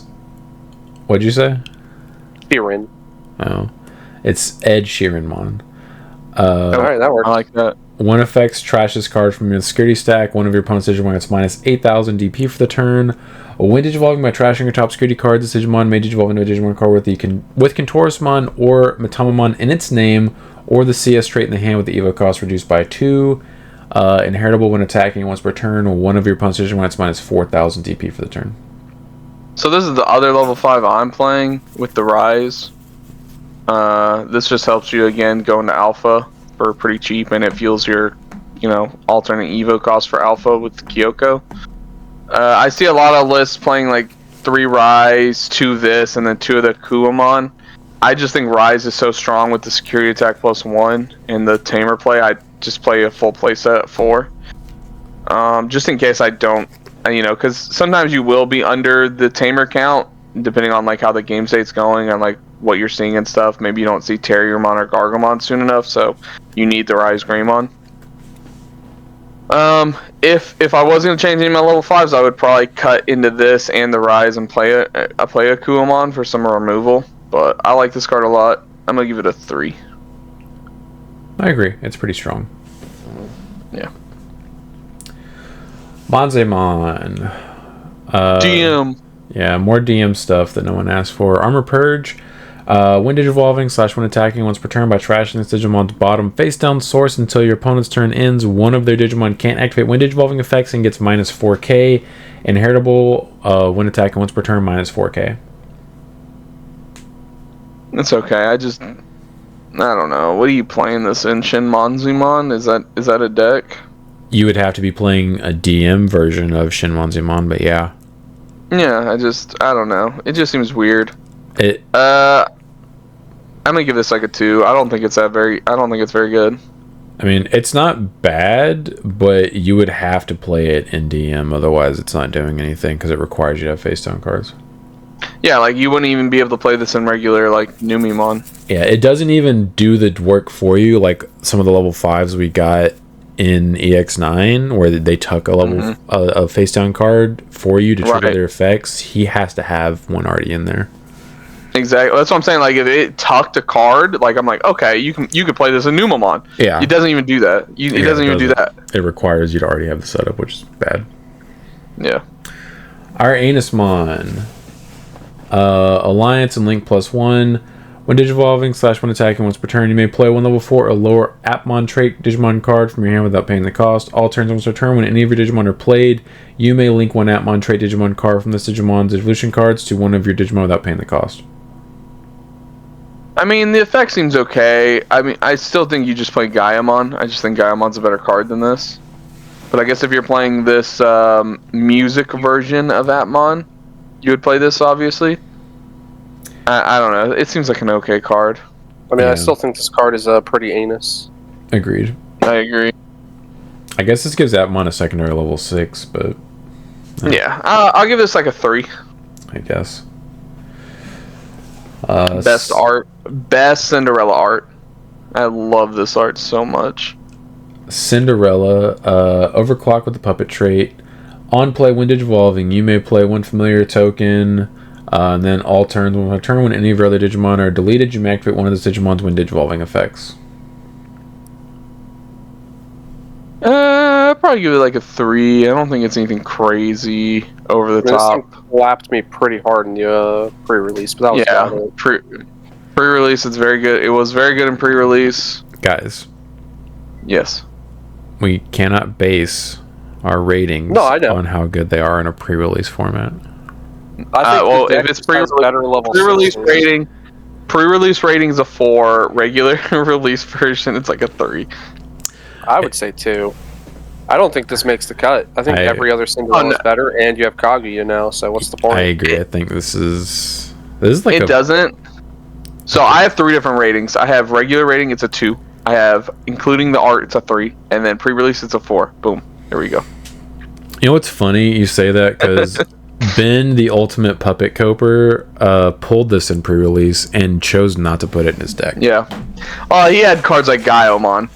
Yeah, so, he didn't put it in his deck specifically because it didn't have the CS trait, but it was just funny that he was like, I can't play this, and I was like, it's really funny.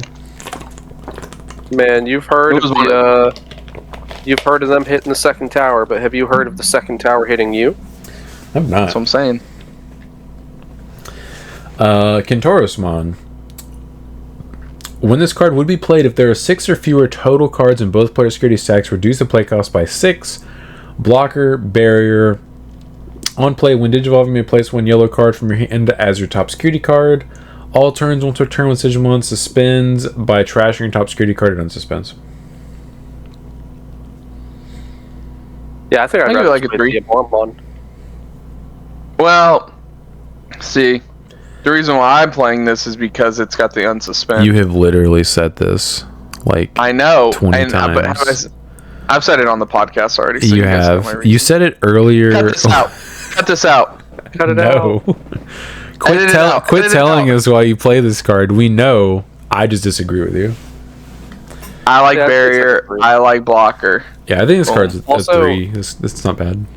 This is the first time I've seen this art like blown up because I've got it like super zoomed on my phone. The Ulforce in the background, that's Ami on his shoulder. Yeah, it is. She's just there. Where's Rena? She's just hanging out. Like I was looking at the other shoulder. Did you forget? Do you forget the scene in the Cyber Sleuth? Didn't they bring Rena along? Wasn't Rena there? I didn't forget Chris because I never knew. Rena was murdered. Rena was stepped on. Yeah. All right, let's try this again. Puss in Boots. Overclock puppet trait. When Digivolving, may play 1 level 4 or lower puppet trait Digimon card from your hand without paying the cost. Then to one of your opponent's Digimon, give minus 3,000 DP until their turn ends for each of your Digimon.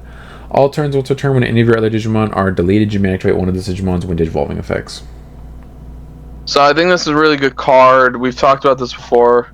I like the alternate Evo condition. It can skip to level 6. Yeah. We were talking about this at Tuesday. It would have been better if it could spread out to multiple Digimon.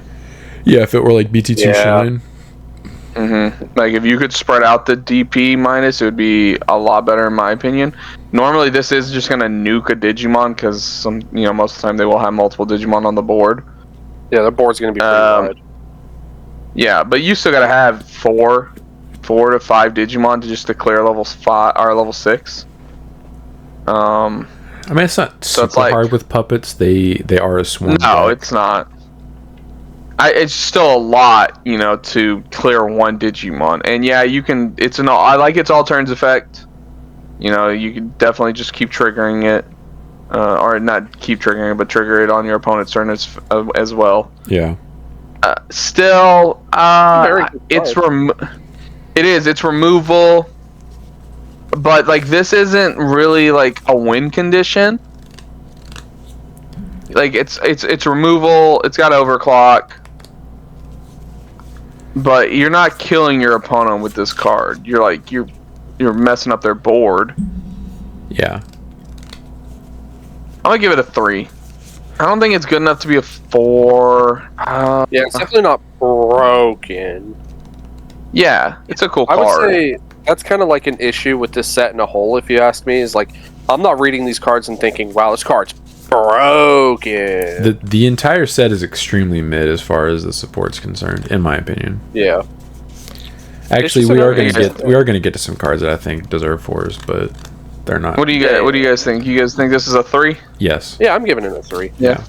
Ben will disagree probably, but yeah, I think this is a 3. Well, Ben's just happy to have a proper level 7. Yeah.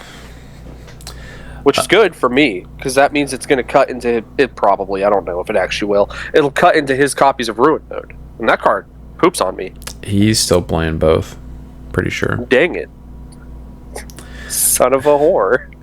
Terriermon, your turn once per turn when effects place Digimon cards with the CS trait in the Digimon sources. If you have 1 or fewer tamers, you may play 1 tamer card with the CS trait from hand without paying the cost.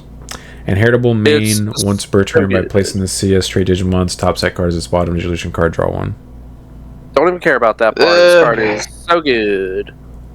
I'm debating between a 3 and a 4 because we just don't get many level 3s that just play a tamer. I mean, it requires you to do something to do it, but it's so little to do though. You're right. Like, this plus Gargomon is broken. I'd be okay with giving this a 4. I think that's valid. It's just the requirements to meet is so little. Like, just you can play a 5-cost Kyoko off of this. Yep. No, and there's no limitations either. Yeah. Oh, I'm sorry. There are 1 or fewer tamers. My bad. 1 or fewer. Yeah. But like this plus Gargomon, you have 2 tamers set up turn 2, turn 1. For like 1 memory. You know what I mean? Yeah. I mean, I'm for 1 memory, you're playing 4, or you're playing a 4 cost, a 5 cost. Like, you're saving so much memory. Yeah, you are memory cheating real hard. I'm okay with giving this a 4. I think it's valid. I mean, this is obviously a 4 of any archetype or any version of this deck. Yes. Yeah. I wish more decks would kind of have a card like this, like weaker decks that need like tamers. Nope. Yeah, give us Omni DNA. Nope. No. What? Anyway, Palmon, your turn once per turn when effects place Digimon cards with the CS trait in this Digimon sources. Gain 1 memory. Inheritable main once per turn by placing the CS trait Digimon's top set cards its bottom source. Draw 1. So I think this is the other really good one. I don't think it justifies a 4 like the Terriermon, so I'm definitely just gonna give it a 3. The extra memory is really nice. I guess it kind of negates the 1 memory you're gonna be digivolving into your level 4. Yeah. If you don't have like Gold Numamon in your stack. Still really good. Solid 3. Yeah. Also, I do love how all of the starter Digimon have Agumon and Gabumon just somewhere in their background. Yeah. Just in little adorable poses, so you know. Wezen Gamamon. On play, when Digivolving by placing one Digimon card with Gamamon in its name from your hand as its Digimon's bottom source. It gains blocker and 3000 DP until your opponent's turn ends, and Inheritable's Piercing. This is like a 1. I don't know why this is printed. Yeah. I don't even think this card sees play in that Cope deck. I don't think so either. That's why I gave it a 1. Like, I don't... This card sucks. Why did this get... I'm pretty sure you have way better BT22? Wezens. I could be wrong, but... I mean, you have way better options at level 4 slot. I don't see why you would want to... Even play it? Yeah. And now for something completely different. Gargomon. When Digivolving, if you have one or fewer Tamers, you may play one Tamer card with a CS trait from hand without paying the cost. Inheritable all turns plus 1k. I'm going to give it a 3. I would agree. I think this is a 3. It's also the all turns 1k DP. That's also comes up a lot. Yeah, I'm sure. It's like Gilmon? It's Growlmon. Growl. Oh. Why didn't we get a line in this set if he's in the game? He's in the game, yeah. That's weird. A lot of Digimon are. And there's like 400 something Digimon in Oh, games. Okay. Alright, fair. They couldn't fit all of them. Like 300? Okay. And then in the sequel, there's like 360 or 3 something like that. Damn. It's late 300s, somewhere like that. The late 300s. Kawagamon. On play when Digivolving, suspend one of your opponent's Digimon. Then if the Digimon stack has 2 or more same level cards, one of your opponent's Digimon can't unsuspend until their turn ends. All turns once per turn inheritable. When the Digimon deletes an opponent's Digimon in battle, gain 1 memory. It's okay. I think it's like a 2. I think this would be better if it also targeted Tamers. Agreed. Yeah. If it also targeted Tamers, I would give this like a 3. But, I mean, just stunning a Digimon I don't think is enough. I think this would be better if it wasn't just delete a Digimon in battle for its inheritable. If it was just like if opponent's Digimon is deleted, gain a memory. Because like this doesn't even work with the alpha. Like with the alpha, you attack over their Digimon, sure, but that's not like progressing, trying to win the game. Yeah, I agree. This is kind of mid. Mm-hmm. Togemon. On play when Digivolving, one of your Digimon gets plus 3000 DP for the turn. Then if Digimon stack has 2 or more similar cards, the Digimon gains Raid and Piercing for the turn. Inheritable, your turn plus 2k.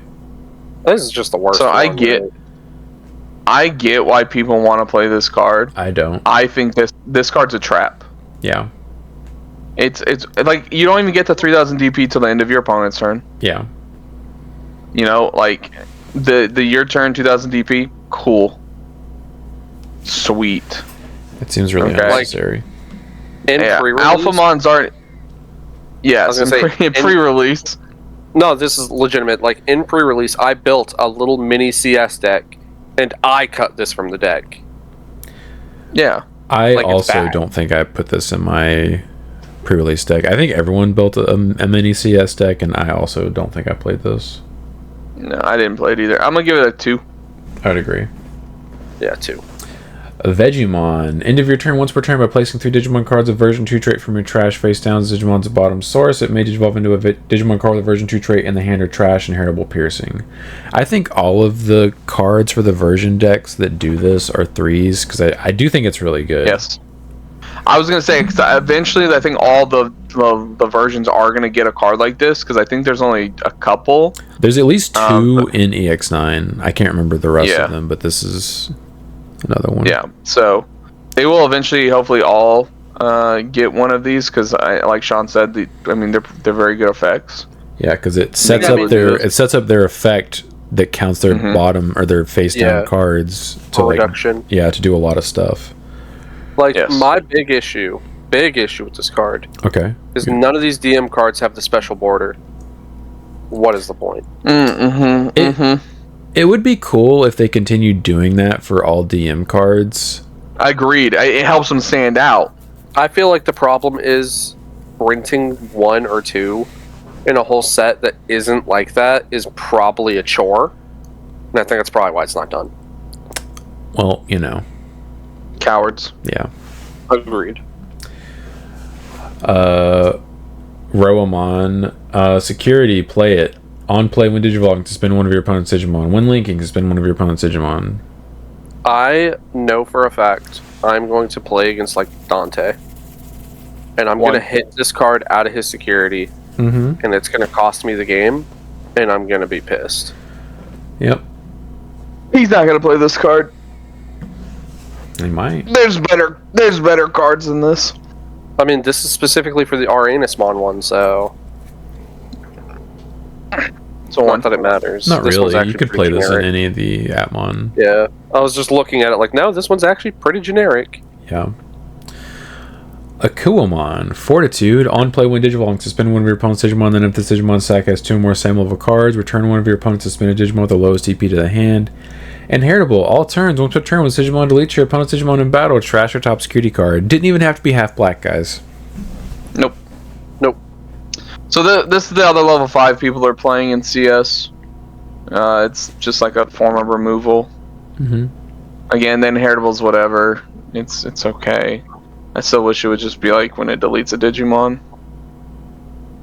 No, okay. I guess this one, since it's by battle, trashes the security, so it's not as. I mean, it's the generic green level 5 inheritable. Like, come on, they're not going to change. Yeah. I still am okay with playing the Rise and just the Chironmon or whatever. Ed Sheeranmon. Yeah, Ed Sheeranmon. I do think it's actually pronounced Chironmon, but whatever. Yeah. So I'll probably give this like a 3. I would agree. Yeah, no, I like it. Leopard Ace. On play when Digivolve, you may play one 5,000 DP or lower Digimon card from hand without paying the cost, and all of your level 3 or higher Digimon gain blocker until your opponent's turn ends. All turns once per turn when any of your other Digimon would leave the battle area gain 2 memory. 0. Sean, you forgot the most important part. I was gonna say, you forgot the most important part. It's my turn again. Effect. Yeah. Yeah, I mean, this is cool, I guess. I think the only good part about this card is it enables a turn steal. That's not good. Yeah, it enables a turn steal thanks to the tamer they refuse to ban, and it might be okay in Royal Knights. Like, okay. I mean, yeah, it just gives the deck another like super cheap guy to play. It does, and also gives you the ability to potentially gain extra memory at the start of your turn.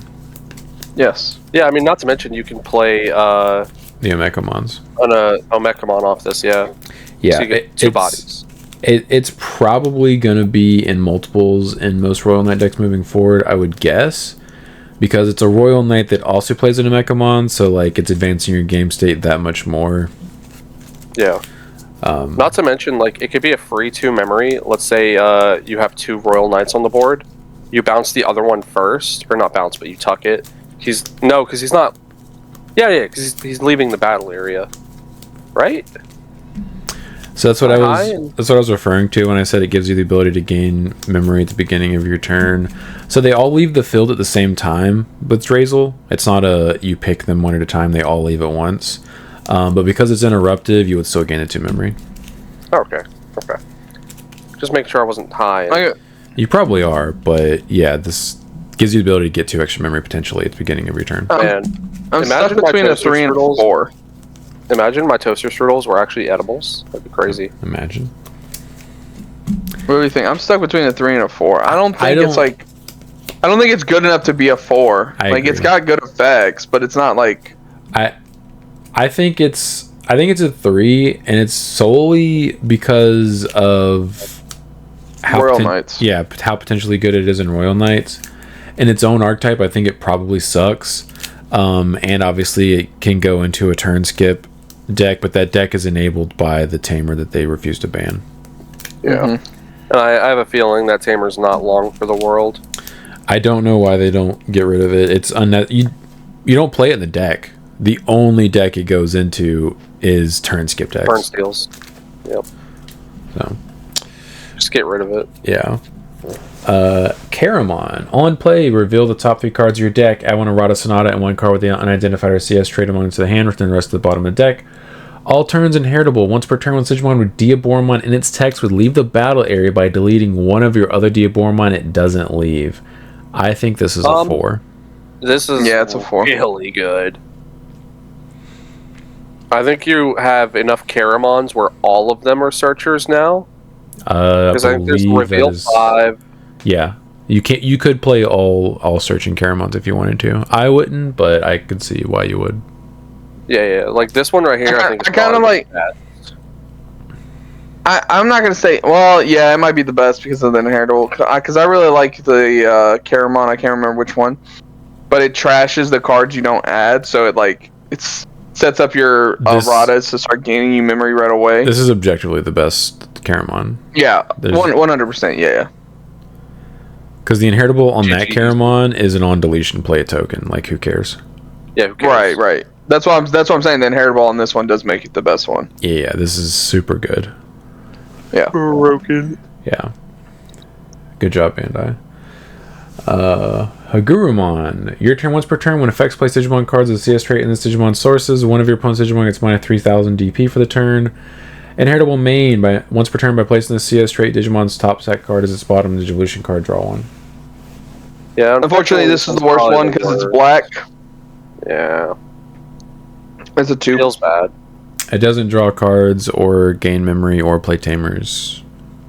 I mean, it's inheritable draws you the card, but you're right. The inheritable draws the card, but the top effect. Yeah, I think the top effect is not very good. I think instead of doing neg DP, it should draw you a card. Like the Terrier plays the Tamer, the Pal gains your memory. This should dig you deeper in the deck and draw you cards. Well, the problem is this comboed with the Gardramon isn't awful.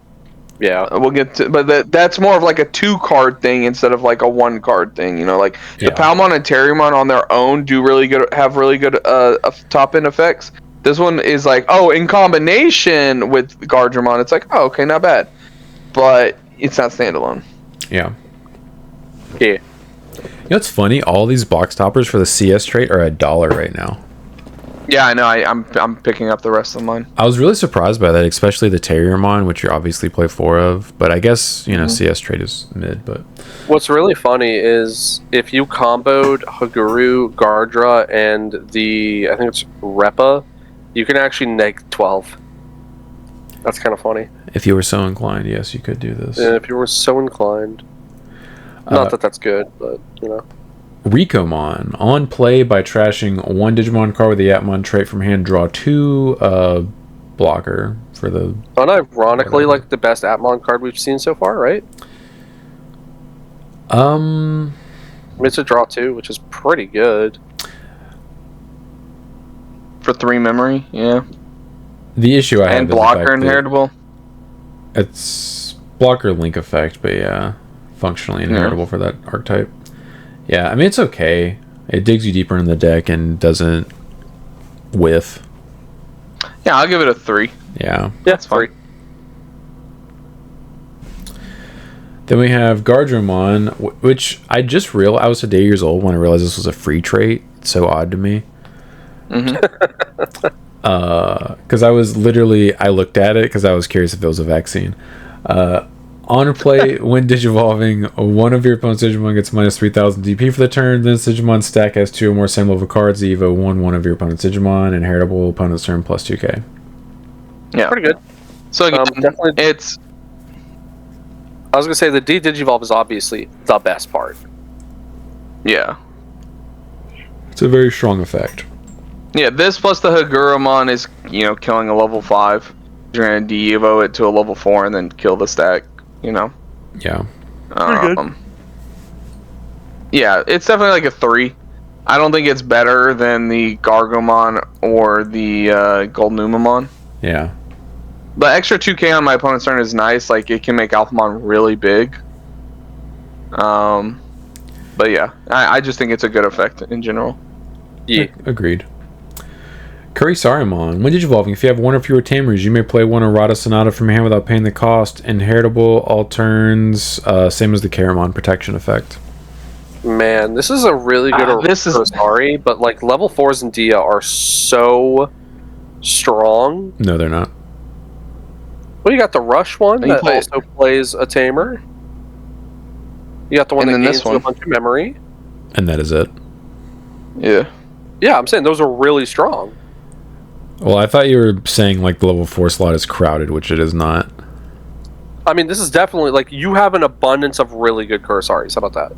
You have and 3. By abundance, I mean you now have 3. You have 3.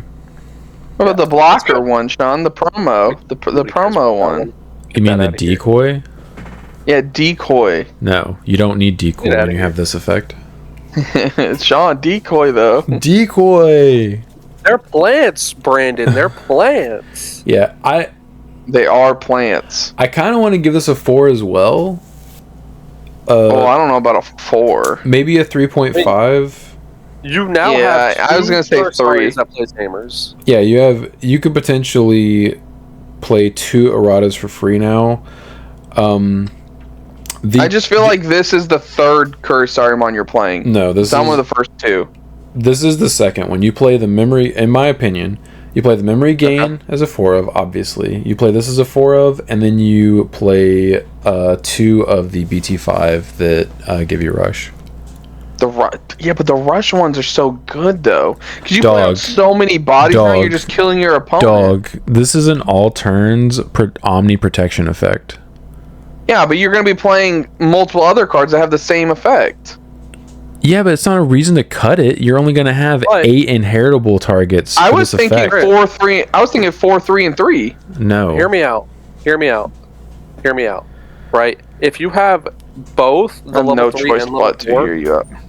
Okay, I mean, I could mute him. I'm pretty sure. Yeah, you could. If you have the 3, if you have the 3 inheritable and the 4 inheritable, this dude dodges 2 removal, and that's actually insulating you from like an Omni DNA play. Yeah. Like, okay, but are they plants? No, they're not plants. They're unidentified. We don't know what they are. No. This is an issue in your deck building philosophy.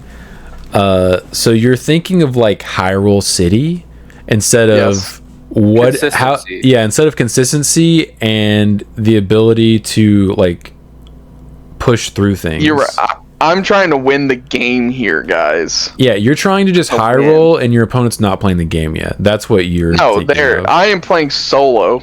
Yeah, if your opponent wasn't playing the game, I would agree. You'd play 4 of the Rush Kurisaris because you can just kill them because they're not playing the game. But unfortunately, most of the time, your opponent is able to play the game, so this is definitely a 4 of.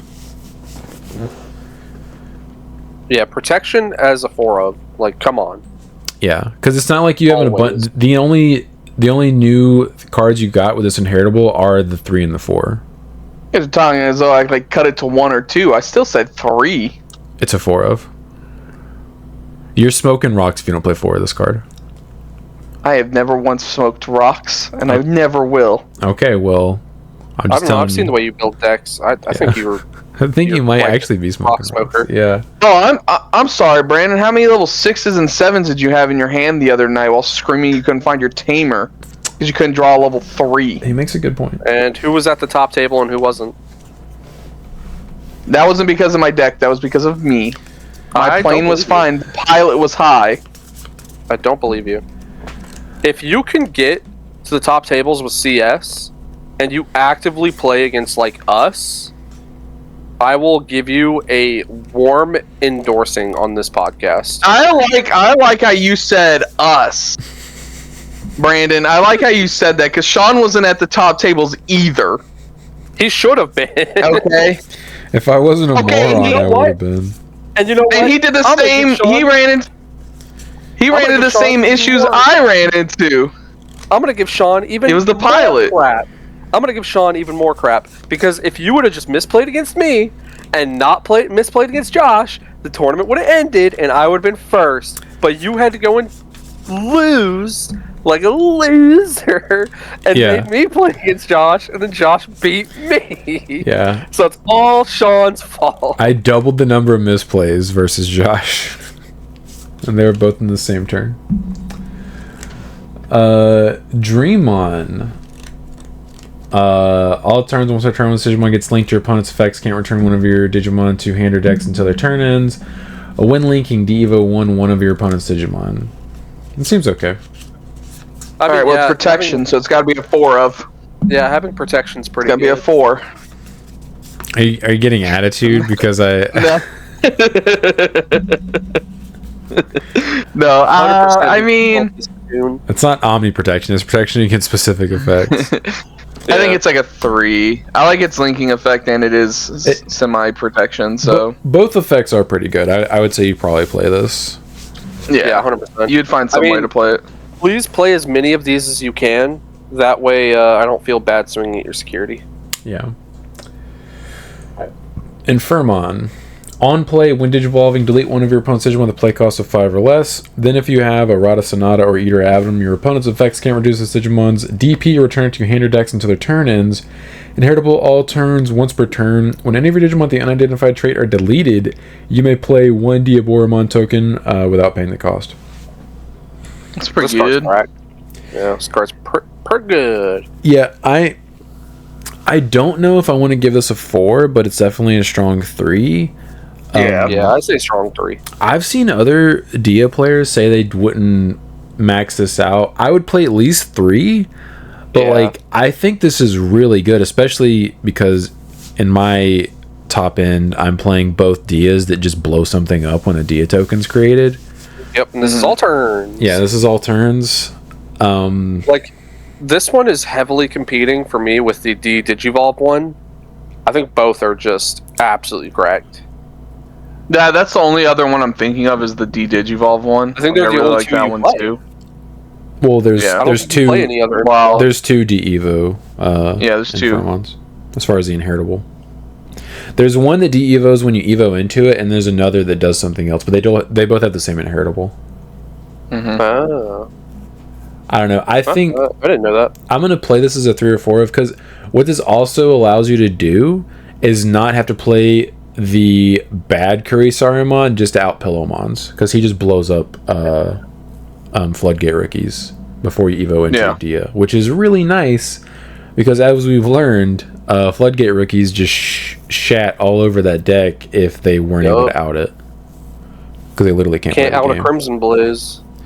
That is true. They can't out a Crimson Blaze, but name a good red deck right now. Dialmon. I said good. Dinosaur. Anyway. Medusa. Yeah, I think this is probably a 3, but it's a really strong 3. Yeah. Datamon. Blocker. On play when digivolving until your opponent's turn ends, their De-Evo effects don't affect this Digimon. It gets 1,000 DP for each of its face-down sources. End of opponent's turn inheritable. Once per turn, you may choose one of your opponent's Digimon. Your opponent attacks with a chosen Digimon. It's a version 5. Oh, so taunt. It's taunt, but bad, because it's end of turn. Yeah. So, like, you have all the time in the world to do something about it. Ample time. It's also very strange, because it's already a level 6, so you can't even, like, ace into, like, High Andromon, or, you know, one of those, or Tidamon, like, would it... I don't know. I think the plan is you just block. Right? Yeah, I mean... Can't you just tuck this under a Machine Dramon? No, it's a machine. He's a machine, not a cyborg. Yeah. Well, he's got the DM trait, right?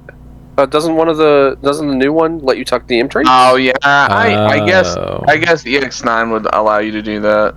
And it is an on play. I'm not playing this card in that. Okay, no, it is an on play though, so you could trigger it with the new Machine Dramon. Oh, so you can make him immune from being digivolved. Yeah, which is like their one weakness. It is. Assuming that you, besides DP reduction, assuming that you're playing the new Machine Dramon. Yeah. This might be pretty good. It's alright. Might be pretty good. Might be okay. It works with the new stuff.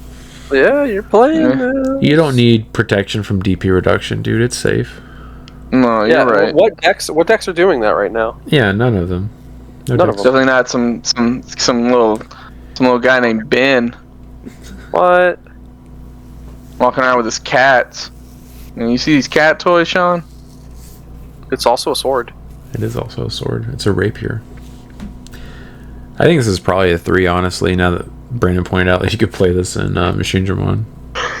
I'll give it a 3, that's fine. Yeah. Yeah. Vadamon. It has Fragment. When digivolving / when attacking once per turn, de-evo one of your opponent's Digimon, then by trashing this Digimon's bottom face-down source, return one of your opponent's play cost 4 or lower Digimon or Tamers to the hand. Inheritable opponent's turn once per turn. When one of your opponent's Digimon attacks, you may change the attack target as Digimon. Okay. Interesting. This is version 2. Is this the first non-rock to have Fragment? Yes, I believe so. I actually looked at its traits and I was surprised it didn't have that. Mineral or rock. Huh. Well, I mean, yeah, he's a brain dude. I don't think he is a brain dude. That actually is his trait. I'm surprised you can read that. That's crazy. Yeah. It's interesting because it's Tamer removal in black, but it's not deletion. I thought that was interesting. Yeah. I give it a 3. Yeah, I mean, 3. This card's probably pretty good if you play DM / version 2.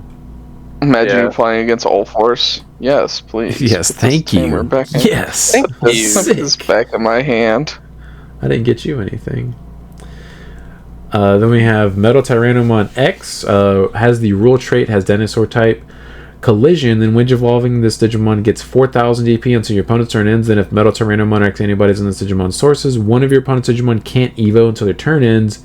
Inheritable end of your opponent's turn. Once per turn, you may choose one of your opponent's Digimon. Your opponent's attacks with the chosen Digimon. That's so weird. They gave 3 Digimon that inheritable. I'm gonna give it a 3. Play this in Dinosaurs, I guess. Yeah, I like the fact that it's like, hey, you can't digivolve, but most of my Digimon want to attack it. Yeah, most of my Digimon want to attack into your Digimon.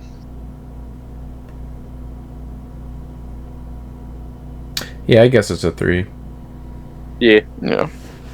It's okay. Alphamon reboot blocker, and then this it has a when digivolving condition that players couldn't read Tuesday night.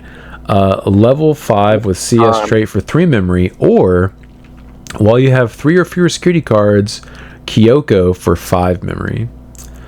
Yeah, it happened to me because Will forgot to attack into my security to put me to 3.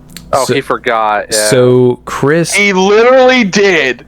Chris and AJ, both playing CS, both illegally evoed into Alphamon, except for Chris was playing against someone who actually knew that he couldn't do that because he was looking into, I guess, building it, and corrected him and said, hey, you can't do that.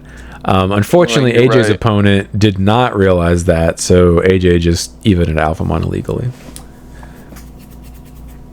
Anyway, I mean, it's the first week of BT22. It's going to happen, but it's just funny that both of you guys did that. On play, when digivolving, when attacking, not once per turn. One of your opponent's Digimon gets minus 5,000 DP for the turn. All turns once per turn with Digimon suspends if Kyoko is in its sources, or if the Digimon stack has 2 or more same level cards, it gets 3,000 DP until your opponent's turn ends and this Digimon unsuspends. Yeah. Very good. Very good. That is an effect. Yeah. I'm going to give it a 4. Why? I mean, it's minus 15,000. How? How is it when minus... digivolving it? It's when digivolving minus 5. Oh, you swing twice. Okay. You swing twice. I was like, you can't on play and when digivolving it. And it's a double blocker. It has reboot. It has an alternate Evo condition with Kyoko is 3 cost. And if you can't read, you don't have to worry about your security cards. Exactly. I think this card's good enough to be a 4. Also, playing this in Royal Knights, he's a double swinger, so you get extra aggression in there as well. You purge him out, and you can just boop, boop, boop. He doesn't double swing. He does not double swing in Royal Knights, but he will do minus 10k. Oh, so he doesn't have the. He doesn't have the. Yeah. Okay. Yeah. Yeah. You could play this in Alphamon Tribal, but I don't think it would go in Royal Knights. Yeah, because Alphamon Tribal with the Doru X line, you would get its effect as well in that. Yeah. So. I don't know. Then this Digimon unsuspends is a separate sentence.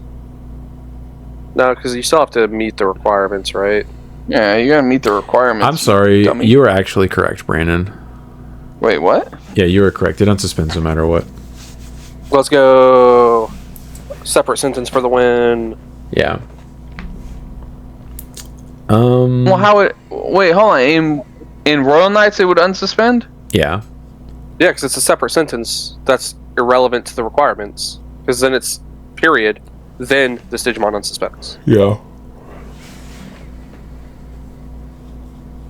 You just don't get the extra TP. I'm pretty sure Brandon's right. And actually, I'm just going to double check this real quick. Bet money someone's already asked about this. Please be right. Please be right. Please be right. I've already congratulated myself. I'm pretty sure you're right. I'm just curious.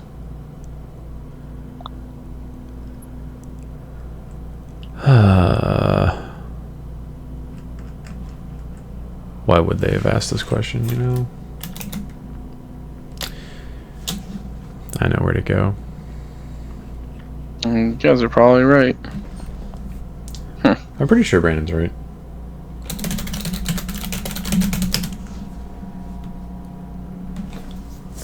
I hate how they do the facts now. Oh, the Q&A, yeah. Yeah, it makes you. I don't even bother looking at it anymore. I don't either. It used to be nice because you could just read through it, but then they just screwed it all up. Yeah. I would say it's going to be closer to the end because this is it's not all the way down in card number 63. Okay. Okay, so it's actually probably closer to the middle. I'll go to 6. Okay. There's Datamon, so yeah, you're getting close. Alpha. Yep, you're correct. Yeah, let's go. Yeah, I was pretty sure you were right, but just wanted to double check. Okay, so 2 swings in Royal Knights. Yeah, which is pretty good. I guess you could play it in Royal Knights. I don't know if I would, because it's still an. I mean, in your aggressive version, I could see it making it in there with medievals and stuff like that. It costs too much memory. That's the only issue I have is it costs 12 memory. Well, I would suck it with the option and then play it out with the option. I would rather swing with GX. But hear me out, Sean. Yeah. You could play Mega Digimon Assembly, and you could get Oryukumon's actual DNA effect. No, with this. Drazel stops you from digivolving. Yeah, you would only be able to do that after you Alphamon or after you Omnimon. Yeah. After Omnimon. That should already be so it'd be pointless. Yeah, it should be game. I mean, I still think it's a 4. I really like this card. I think it's really strong. You can play it in multiple decks. I disagree. I think it's a 3, but you know. I'm just saying, there's multiple ways to tuck that thing into a Drazel stack and then play it out for free. You're not wrong. I am not wrong. And it's a blocker with reboot, so... Is it a blocker? Does it have reboot? It is a blocker. Does it unsuspend?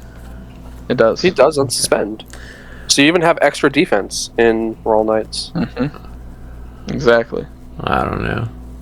I don't think I'd play it in Royal Knights, but... You can ace on top of it. Yeah. With what? During your opponent's turn. With what? Or you can. No. Digimon cards? No, Oryukumon's not a blast. It is, but you have to have Oriyumon in your hand. Yeah, you just have to have Oryu. Yeah, you have to be playing a brick in order to play that in blast into this. Do it.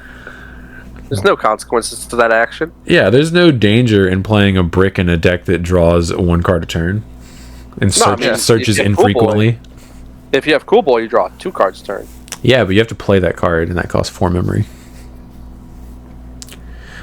No, just hope your opponent checks it out of your security for you. I mean, that is how... It happens to me every time. Yeah, that is unfortunately what you have to kind of rely on. Diaboromon. Alliance. When digivolving / when attacking, not once per turn, you may play 1 Diaboromon token without paying the cost, and then all turns once per turn when any of your other Digimon with the unidentified trait are played, delete 1 of your opponent's Digimon with the lowest play cost. It's so good. It is extremely good. I don't know if I want to give this a 4 or not. I think it's probably just a really strong 3, but this is really, really good. I would say there's no way you consider giving this a 4 and Alphamon a 3. That's crazy. Maybe I'm just biased. I'll let you have the 4 on Alpha. Fine. D is really good too. I agree, but I mean, all right, fine. Alpha's a 4. You win. Alpha's a 4. You win. Good. Thank you. now that we've given Alpha 4, I do think you'd give this Dia 4. I think this is the new 4 of Mega and Dia. Like, because it just gets even better and better with every copy of Errata out, because he's bare minimum spawning 2 tokens. With every copy of Errata, you're getting even more tokens. It's so good. That is how Dia works, yes. I wish there was a way to unsuspend him. There actually is, but you'd have to be playing one of the bad line inheritables. There's one Dia inheritable, I forget what it even is, but it's like once per turn when one of your other unidentified trader deleted, unsuspend this Digimon. I think it's one of the bad Infirmons, if I'm not mistaken. Oh, that's lame. Yeah. That's right, I do remember that one, yeah. Yeah, you would never play that card though. But yeah, it would just make this card so much better. Actually, that's not true. I'm sorry. You might actually consider playing it because your opponent's not playing the game in your scenarios when you build decks. They just go I'm gonna high roll. I'm gonna have rush and swing twice, and they're not doing anything of significance. Yeah, I really still got like 30 more cards to go through. All right, I really like that. Platinum Numemon on play when Digivolving. One of your opponent's Digimon gets minus 8,000 DP for the turn. Your turn once per turn. When any of your opponent's Digimon are deleted, one of your Digimon with the CS trait may Digivolve into a Digimon card with the CS trait in the hand without paying the cost. I'm gonna give it a 2. Yeah, it's okay. I think your other level 6 options are better.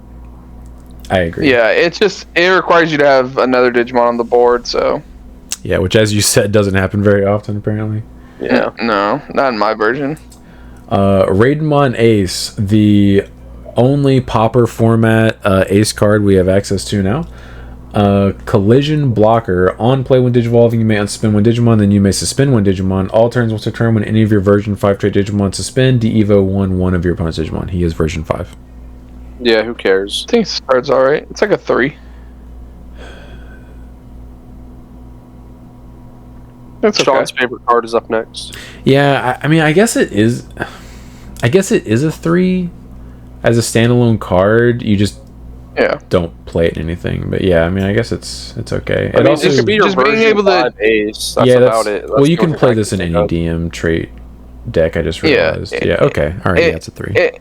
It's just like it's anytime it would suspend Devo something. It's like, okay, that's really strong. It's not interrupted, but yeah. Right. Yeah. Lord Nightmon. Raid and Reboot. On play when Digivolving, one of your Digimon gets plus 3k until your opponent's turn ends, then one of your Digimon may attack a player. All turns once per turn when Digimon attack players, reveal the top 3 cards of your deck. Oh, is this not optional? I thought it was optional. I do not believe it's optional. You may play one, play cost 4, lower black or red card among them without paying the cost, trash the rest. Yeah, the playing something is optional, but the searching is not. So no matter what, every time you do that, you are revealing 3. Yeah, and you're trashing the rest. That sucks. It's a 2. Yeah. This card's definitely a 2 or a 1 for me. This card does literally nothing. They refuse to go back to having Lord Nightmon be yellow. Like, we're going to get every other color besides yellow. Yeah. Green Lord Nightmon win. Yeah, literally. It'll happen before we get another yellow one. Bandai hates us. It'll be green and blue. So stupid. Agumon X. On play when Digivolve. You may return one Digimon card with Tyrannomon in its name or the dinosaur trait from your trash to the hand. Inheritable. All turns once a turn when this Digimon deletes your opponent's Digimon in battle. Gain 1 memory. Okay. Yeah, whatever. It's okay. Maybe like a 2. Yeah. Lunamon. On play, reveal the top 3 cards of your deck. Add 1 card with the Nightclaw trait and 1 card with the Light Fang trait or Galaxy trait among to the hand. Return the rest to the bottom of the deck. Inheritable main. Once per turn, by placing this Nightclaw or Light Fang trait Digimon's top set card as its bottom source, draw 1. I mean, it's just not like as good as the other ones. I would also give it a 3. It's basically just like your new 3rd rookie, and it's more search power that you didn't need. Agreed. Dark Tyrannomon X. When Digivolving, if Dark Tyrannomon X anybody's in this Digimon sources, delete one of your opponent's level 4 or lower Digimon. When attacking, this Digimon may Digivolve into a Digimon card, Tyrannomon in its name, or the dinosaur trait in the hand. Inheritable. All turns to turn when this Digimon deletes your opponent's Digimon in battle, gain a memory. Doesn't even reduce the cost. It doesn't. Bad card is bad. It just lets you Evo. Yeah. Bad card like is 2 or 3. Yeah. Probably 2. Devimon. When Digivolving, if you have 1 or fewer Tamers, you may play 1 James Kin from your hand without paying the cost. Inheritable. On deletion, you may return 1 Digimon card with a Flame or CS trait from your trash to the hand. Yeah, you're like a 2. It's never going to see play. You'll see play and Jimmy, or I'm sorry, James Ken decks. Yeah, which obviously is not a real deck, so it won't see play. Lekismon, when Digivolving, if the Digimon stack has 2 or more same level cards, you may play 1 Tamer card with a Nightclaw or Lightfang trait from your hand without paying the cost. This effect can't play cards with the same name as any of your Tamers. Inheritable all turns once a turn with Digimon with the Nightclaw, Lightfang, or Galaxy trait would be deleted by trashing 2 same level cards from its sources. It isn't deleted. I mean, protection's cool, but yeah, I was gonna say protection's cool, but I feel like they were very wise to limit that Tamer playing the way they did. I would agree. I think it's a 3. Yeah. Cressamon, jamming. When Digivolving, draw 1 and trash 1 card in your hand. Then if the Digimon stack has 2 or more same level cards, one of your opponent's Digimon or Tamers can't suspend until their turn ends. Inheritable all turns once a turn with Digimon with a Nightclaw, Lightfang, or Galaxy trait would be deleted by trashing 2 same level cards from its sources. It isn't deleted. Its biggest flaw is you can't reduce that Evo even further on its own card. You have to do it through other means, like the Tamer or something like that. Whereas the other, I just hate how it took them to these cards to decide, hey, I'm going to trait lock them. Because I would definitely play these in CS if it also included CS in that protection, because then I wouldn't have to worry about being a glass cannon. It is silly that they even bothered giving them the CS trait when they do not do anything besides Evo for reduced costs on CS trait Digimon. Yeah, you'd have to, you could play a Galaxy quote-unquote version with just these cards, but then you're not playing CS, you're playing this. And then there's just a better Galaxy deck, I mean, you'd probably play some of these in Galaxy now. I don't know. You do. I'm talking about if you'd play more than 1 or 2 of this card, but I've seen people play the CS engine with these cards, but it's Galaxy. Oh, okay. That's what you're saying. Yeah, this is a 3. It's a 3. Agreed. Skull Marimon, main once per turn by paying 3 costs. Delete 1 of your opponent's level 5 or lower Digimon. If this effect didn't delete this Digimon, gain security attack +1 for the turn, then this Digimon may attack. On deletion, draw 2 and trash 1 card in your hand. Inheritable on deletion, you may play 1 level 4 or lower Digimon with the Flame or CS trait from your trash without paying the cost. It's like a 3. Yeah. Yeah, it's good for the James Ken deck, but that's it. I kind of think it's a 2. The fact that you have to pay 3 memory to do it is what's getting me, because you're going to pass turn when you do that. Yeah, 100%. I think that's my biggest problem with these Flame cards. They're always just forcing you to pass turn. Yeah. Well, you assembly with the Boltmon, and then you activate their main effect, which then you pay the memory. Then you swing, doing damage and stuff. Yeah, so you give your opponent 10 memory and hit him for 2 checks. Pretty much. Fakemon, Retowel, and then on play, when Digivolve, you may link 1 level 4 or lower Digimon card from your trash to this Digimon sources to this Digimon without paying the cost. All turns, once per turn with Digimon, leave the battle area, you may play 1 of the Digimon's link cards without paying the cost, and then the link effect is Scapegoat. I don't like Scapegoat. I mean, I don't. Whatever, man. This is probably a 3, I guess. Yeah, it's a 3. Shin Manzemon. Security attack +1, armor purge. When Digivolving, /1 attacking once per turn by trashing this Digimon's bottom face down source, place 1 Digimon with as much or less DP as this Digimon as a top security card. It's version 1, Chris. It is version 1.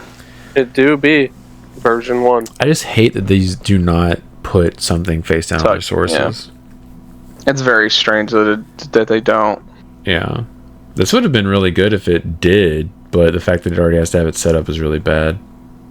I'll give it a 3. I would have given it higher if it tucked its own card, and you could be like, okay, now we can play this in Numamon as well, because this would have been pretty good in Numamon. This would have been amazing just as a level 6. It's also a yellow vaccine, BT dubs.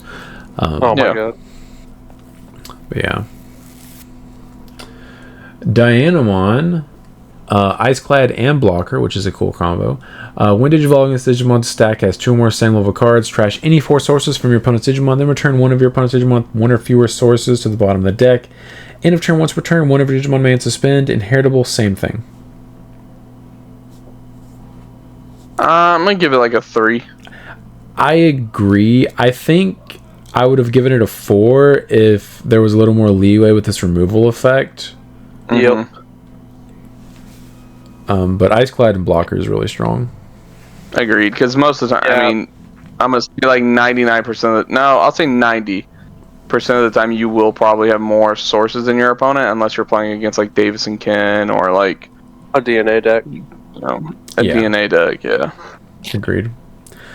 Boltmon, Rush. Your turn, the Digimon gains all main effects of its Digivolution cards with the Flame trait. When attacking once per turn, delete one of your opponent's Digimon with the lowest level. Assembly -6 with 5 Flame trait Digimon cards with different card numbers. Blah, blah, blah. I'll give it... Okay. The issue I have is if you hard play it in Assembly, you're passing turn. So, like, you can't even trigger their main effects. No, you do. No? Yeah, it's the whole point. Does James let you trigger their main effect or something? Yeah. Okay, alright. This card still sucks, though. Yeah, it's like a 2 or a 3. Yeah. Yeah, this deck is super bad. Eater, species form. Blocker, on play, draw 1, and then you can play up to 50 of this card.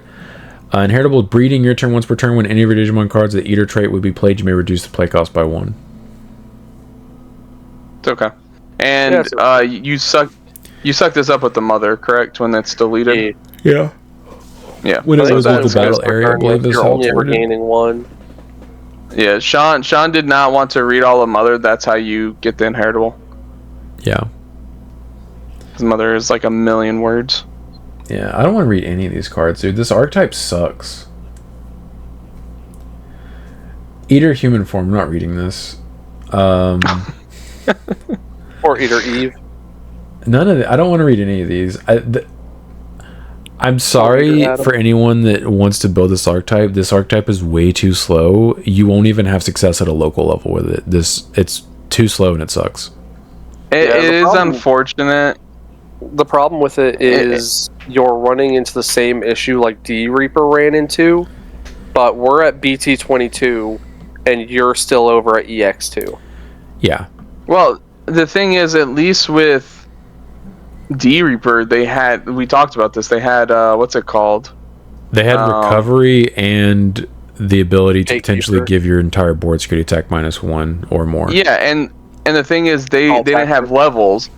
Yeah, they don't have levels. So if your opponent only has level-based removal, I mean, neither do these. They can't answer it. Yeah, these don't have levels either. But no, I'm talking about that specific card. Yeah, they don't have the floodgate effect. Yeah, and this is just like Sean said, it's way too slow. Yeah. We should do a matchup where it's Eaters versus D Reaper and see who gets their win con first. D Reaper wins. Reaper, 100%. Yeah, D Reaper wins that. Play Shoto. No Shoto allowed. You don't need to. The ban list has no Shoto. Anyway. All the Reaper cards are bad. Please don't try to cope with this deck. You will just learn the hard way that they suck. Which is really sad because I was really looking forward to this archetype. Yeah, maybe if they get more support, but as it stands, the deck is way too slow. Yuko. Start of main phase, your opponent's Digimon gain 1 memory. All turns, when attack targets change by spinning this tamer. For the turn, your opponent's Digimon effects don't affect one of your Digimon with Greymon and its tamer, the CS trait, and it gets 3,000 DP. Inheritable is irrelevant because it involves playing Eaters. I give it like a 3. I think it's an okay card. It is really... I wish it said until your opponent's turn ends, because then it would be really, really good in Greymon tribal decks. But it doesn't. But bad card is bad. Yeah. Sad. Speaking of cards, that are actually good. Nokia. Start of your main phase. If you have 2 or less memory, set it to 3, and then start of your main phase. Did I say start of your main phase? Start of your turn. Start your main phase / on play. If you have one or fewer Digimon, you may play one Agumon or Gabumon from your hand without paying the cost. All turns, all of your Digimon with Greymon, Grumon, or Omnimon get 1000 DP. It's so good. This card's easily a 4, right? It's basically Davis and Ken. It doesn't force your cards back into your hand, and it gives DP. I would agree. I think it's probably a 4. The entire deck. I mean, they were definitely wise to put that limitation on it, unlike Davis and Ken. Yeah, but at least Davis and Ken go back to your hand, you know. Oh yeah. Yeah. When does that happen? It happens. Sometimes, so sometimes the searcher goes back to your hand. You just play it for free the next turn. Search some more. Yeah, so you can just keep searching your dudes. Yeah, such a downside. It's a hard knock life. The SP does look really nice, but I definitely prefer just the regular alt art. Oh yeah, Agreed. It's definitely the regular alt art for me as well. Yeah. Arena Shinomiya, which these are like $30 or $40, I think, for the alt right now. Memory setting. And then on play, one of Digimon with Digimon in its name gets 3000 DP until your opponent's turn ends. Your turn, one of Digimon with Digimon in its name attacks by returning its tamer to the hand. That Digimon gains jamming for the turn. Thank you, Bandai. Very cool. Yes, very cool, very cool. This is what... I'm gonna give it like a 3. It's still only a 3, but it is basically exactly what the archetype needed. Was being bigger and also having jamming. Alright. Yao. Start of your main phase, by returning this tamer to the bottom of the deck, you may play one Yao from your hand without paying the cost. Then if you don't have a Digimon, you may play one Sangomon from your trash without paying the cost. All turns, when effects add Digivolution cards to any of your Digimon with Awkward Scene on any of their traits by spinning this tamer and draw one. It's okay. Yeah, I mean, 2. They're doing a lot of this now where you have a start of main bot deck to play a better tamer. Yeah, it's weird. It's a weird concept. Very weird. That one kid from Stranger Things. Start of your main phase of your opponent's Digimon, gain 1 memory. Your turn, when any of your Digimon get linked by spinning this tamer, one of your opponent's Digimon gets minus 2000 DP for the turn. Then one of your Digimon may app fuse into a Digimon card in the hand. What's messed up? Okay. I mean, I don't know. It's like a 2. Yeah. Arisa. Start of your main phase. By returning this tamer to the bottom of the deck, you may play one Arisa from your hand without paying the cost. And if you don't have a Digimon, you may play one Shimon from your trash without paying the cost. All turns, when any of your tokens or puppetry Digimon are played by sending this tamer, draw 1. I don't want this to sound like it's gonna sound. Okay. But man, all the Arisas look the same. They do. I don't know if you play this. You have so many other tamers you already have to be playing. Like, how many tamers does that deck need? I don't know, man. I don't play puppets. Who cares? Anyway. Like, it's just always her with a smile and a yellow background. Yeah. That's just... no diversity. Clearly. I could say the same thing about the Mirai cards. Yes. Yes, they all look the same. It's almost like it's the same character. Almost. Okay, but look at like Matt and Ty. Like they have a bunch of different cards. They have two different. They have 2 different versions. Yeah, 4 if you count their adult versions. Yeah. Yeah, that's fair. Mirai. Start of main phase. By returning this tamer to the bottom of the deck, you may play one play cost 4 or higher Mirai, or play cost 4 or higher tamer card with the CS trait from your hand without paying the cost. On play, by trashing one card with the Holy Beast, Angel, Archangel, Fallen Angel, or CS trait from your hand, draw 2 cards. Just a 3. Yeah, I think it's neat that it can fit in. It's cool that it can fit in multiple different decks. It draws you cards. Plays out your tamer. You know, it's just pretty good. It's just a solid card in general. I think it's odd that they limited this to where it couldn't cycle itself. Because, like, what is that hurting? True. Yeah. I thought that too. I was like, man, you can't Mirai into Mirai. That's kind of weird. Like, what is this? What does that change? Because if you could do that, it would just boost your consistency a little bit. Because you could just keep doing it. Yeah. And drawing more cards, but whatever. Very strange indeed. Yeah. Still a very good card. Yeah. Kishibe.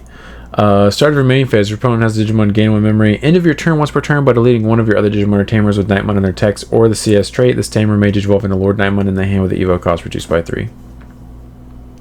It's okay. Bad. Yeah, that's... It's like 2. Stupid. Stupid and bad. Arata Sonata. Memory setter. Then opponent's turn, when one of your opponent's Digimon attacks by spending this Tamer, change the attack target to one of your Digimon with the unidentified or CS trait.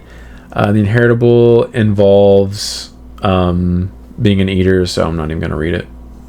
Remember, this is not Dia support. It actually is, the more I've reflected on it, because I forgot that they were getting an entire new line, and me personally, I am cutting the blocker Dia, so this guy has to come into the deck as probably a 3 of. Yeah. It's a good card. I like the art too. I think what happened... This is the SP, but yeah. Yeah, it's really cool. I think what happened is I beat Sean so bad in pre-release with just this card, he single-handedly won me the game. Sean went, you know what? They might have been cooking. Nope. Now I'm a Dia player. Nope. I'm way more hard-headed than that. You should know that, Brandon. I would never have admitted it was good just because of that. Now I play Dia. Yeah. Now I am the Dia. It was playing against Todd. I was like, oh wow, you know, I didn't even occur to me to like try to rebuild Dia with the new stuff. It obviously still has its weaknesses, but it's like the most interesting thing out of the set that for me. James Kin, memory setting, and then your turn when your Digimon are played or Digivolve. If any of them have the Flame or CS trait by spinning this Tamer, activate one of those Digimon's main effects. If this activated, any effect, gain 1 memory.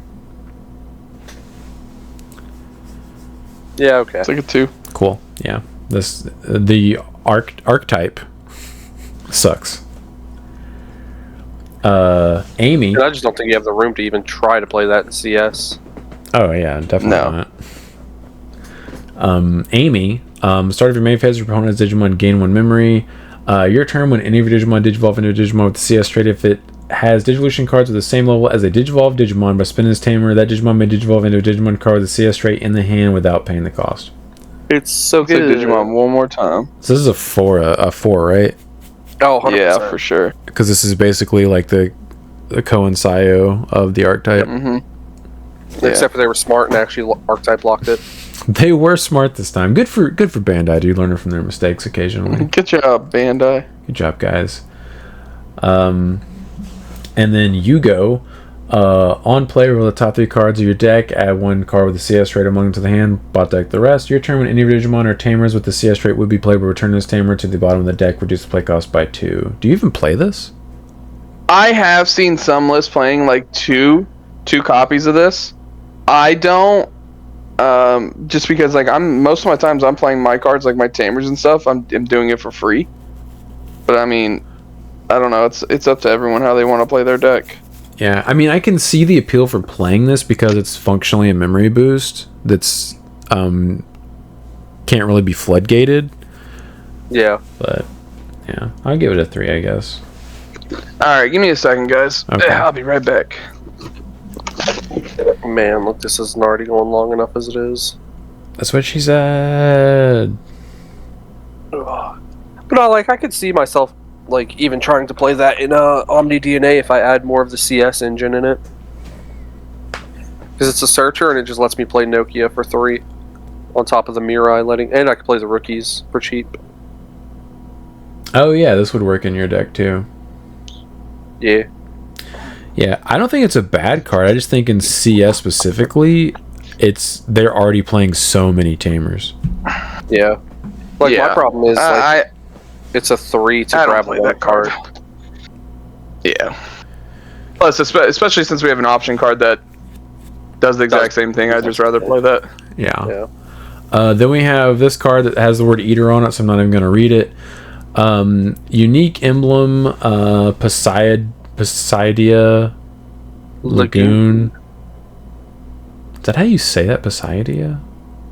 I guess would be how you say it. There's It's Poseidon, so Poseidia. Yeah. Main, you may play one single mon or Yao from your hand or trash without paying the cost, then place this card in the battle area. Your turn. When any of your Yao suspend, delay one of your Digimon with Aqua Sienna when any of its traits may digivolve into an aquatic and Liberator trait Digimon card in the hand. Reduce the Evo cost by 3. It has to be both, doesn't it? Okay. This is the most hyper archetype locked card I've ever read. Yeah. It's like a 2, maybe a 1. Yeah, I don't know. Now, Josh wanted my pre-release stamped ones of this card. I think he was just trying to get all of them. Just to have them. Yeah, I will say I think this card opens up further possibilities for us to get cards like this for other archetypes, but these first few that we're getting for these archetypes are okay. I think these cards are good. The issue is the archetypes are not. Yeah, the puppet one is obviously the best one because guess what? Out of the Liberator decks, the puppets are the best ones. Oh, spoilers, dude. Shocker. I don't know what it does. Music of the Heart. Main, draw 1, then place a card in the battle area. All turns when any of your Atmon trait Digimon are played, delay, you may link one Atmon trait Digimon card from your hand to the one of your Digimon without paying the cost. That's not too bad. Yeah, it's a 3 for the archetype. Yeah. Unique Emblem, Fable Waltz. Main, you may play one Shumon or Orisa from your hand or trash without paying the cost and place a card in the battle area. Your turn, when any of your Orisa suspend, delay one of your puppet trait Digimon may digivolve into a puppet and Liberator trait Digimon card in the hand with the Evo cost reduced by 3. Does Ben play this card? I think he does. I don't know. Because I've seen a lot of people playing it. I would trust Ben's build over pretty much any other puppet player. Yeah, I'm just saying I've seen other puppet players playing it. Yeah, because like let's say you play a dude, it gets rushed, that's tapping your Orisa, boom, you can pop this and go into your Kaguya for free. Kaguya is free. You go into Kakuya for free off of the level 5 already. Yeah, but if you don't have that level 5. I mean... Also, this lets you go into your level 6. Or not level 6, your level 7. Level 7. Yeah, I mean, this seems good for the archetype, I guess. Yeah, it's like I mean, it's definitely way better than the other one. Oh, yeah, but like you said, it's because the archetype itself is better. Yeah. Karimi you go into Naiboot for 1 memory off of that. You could. That's not free then, Brandon. All right, next card. Karimi Detective Agency. Main, reveal the top 3 cards of your deck. Add 1 CS trait card among to the hand. Return the rest to the bottom of the deck. Then place this card in the battle area. Main, delay, gain 2 memory. I mean, it's really good. It's a 3. Good, solid memory boost for an archetype. It's a memory boost that adds Tamers. Yep. It is. Just any CS card. Yep. Very good. Cyberspace Eden. Security, all turns, all of your Digimon with the CS trait get 2000 DP, and then main, add your bottom security card to the hand, then place this card face up as the bottom security card. Security effect, when you check it out of security, you may play one play cost 5 or lower card with the CS trait from hand without paying the cost. Alright, this should have been top. Yeah, if only this added top security to hand, I'd play this in Omni. Recycle. That's what dude, I'm saying, like, if this would have been add top and then place as the top card, I'd play this card. But it doesn't. It's bottom. Bro, I'd be okay with it staying at bottom. Pointless. Nah, I want this on the top. Yeah, I don't think you play this card right. Like, it's... No, definitely not. No. It's a 2. Yeah. Kyoko. Memory setting, and then all turns when any of your level 4 or higher CS trait Digimon are deleted by spending this tamer, return 1 CS trait Digimon card from your trash to the hand. Your turn once per turn when the tamer unsuspends. If you don't have Alphamon, this tamer may digivolve into Alphamon in the hand with the Evo cost reduced by 2. Yeah. She's like a 3. I mean, it's cool that you have recycle, but like... Mm-hmm. She's too specific. At least she start a turn, go to 3 memory. Because if she wasn't, you could be passing turn going into alpha. I mean, that's every memory setter, so. Yeah, but he's... Yeah. I'm saying, like, at least they didn't screw that I get what you're saying. Because, like, if she were worded differently to where, like... You, for some reason, she set your memory to 3 after the unsuspend phase, you wouldn't even get the memory gain. Yeah. Yeah.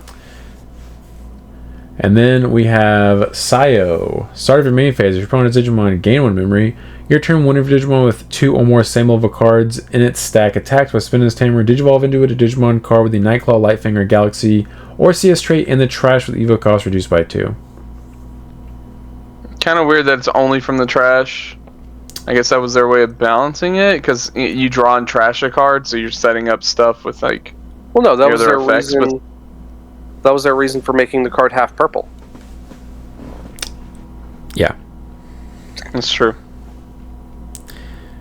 You got us.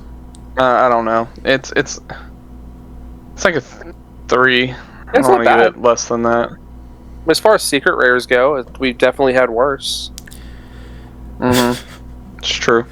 I feel like this gives them a good excuse now to ban Sayo and Co. They don't even. They already had a good reason.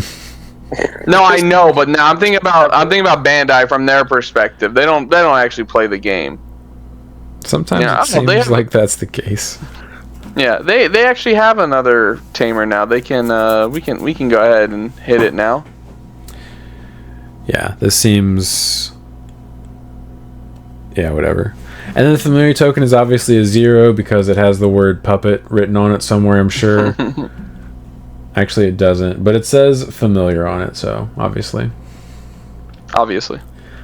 Overall, the set is clearly just a 3. It's just a bunch of it's a solid 3. Medium cards. Yeah. It doesn't break the game. It's not EX1, though. It's not EX9. Agreed. Middle of the road. Yeah. Yeah, it's got like one solid archetype and then some good support for some other archetypes.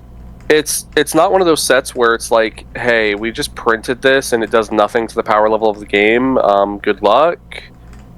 Like, this actually does improve a good few archetypes. Like, Dia got huge support, Omni DNA got huge support, CS is a deck, Royal Knights even got some sneaky support. Like, it's a pretty decent set. It's okay. That's all it is. Decent. Yeah. Man, I can't wait. Unless you're Sean. Sean hates this set. Yeah, I don't know. Maybe I'll enjoy playing Dia, even though I probably won't, but I'll at least try to build it, I guess. Comment questions. Guy Marcos 6419, thank you for being a channel member. If you can, please do a Galaxy Omni deck list. It sounds so cool.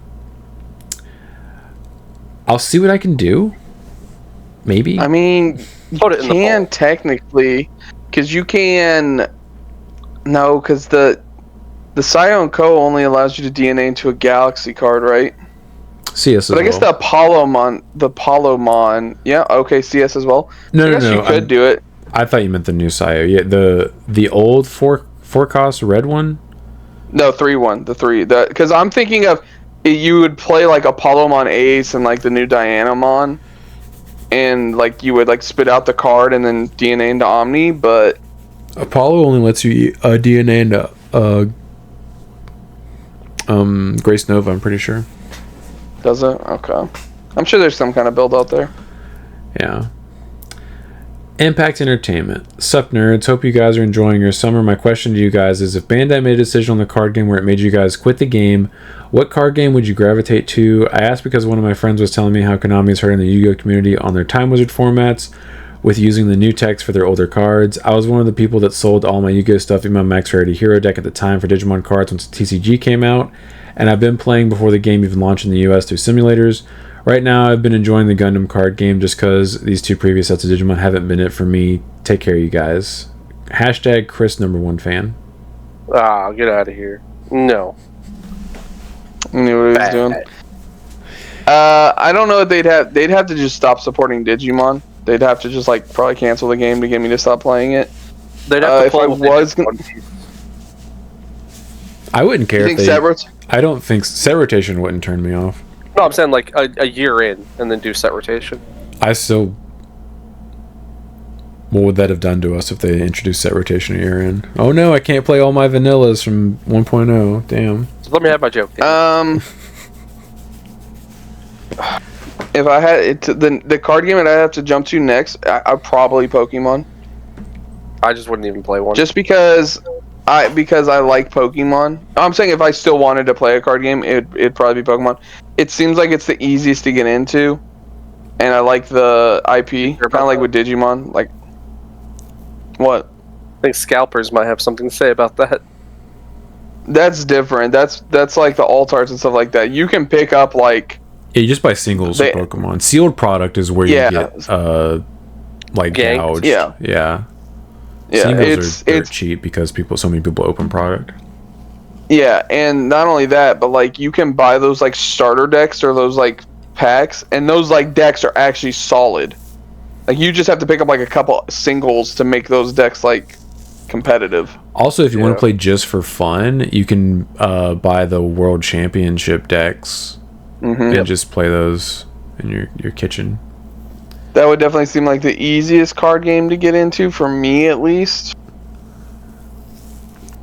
I don't know. I wouldn't want to play Yu-Gi-Oh! Again. No way. Magic's out of question. I'm not doing that. If I ever went back to Yu-Gi-Oh!, I'm going to the Time Wizard format. But even then, Konami's doing their best to just kill that format. So stupid. I agree with Chris. Bandai would basically just have to stop printing Digimon. Because even though I have not been fond of the past two sets, I'm not like, oh man, I don't want to play the game anymore. I'm just like, oh no, another month or two where I have to play Magna DNA. This is the worst. Basically, I'm just like, damn, I don't have anything cool to do for the time being. But I'm not sure exactly what my answer is. Edison is interesting to me. However, I wouldn't want to invest the money into it because as people that watch this channel know, I'm a rarity whore, and if you rarity whore a format that's 15 years old, your deck is going to be more expensive than your car that you drove to the tournament in. Yep.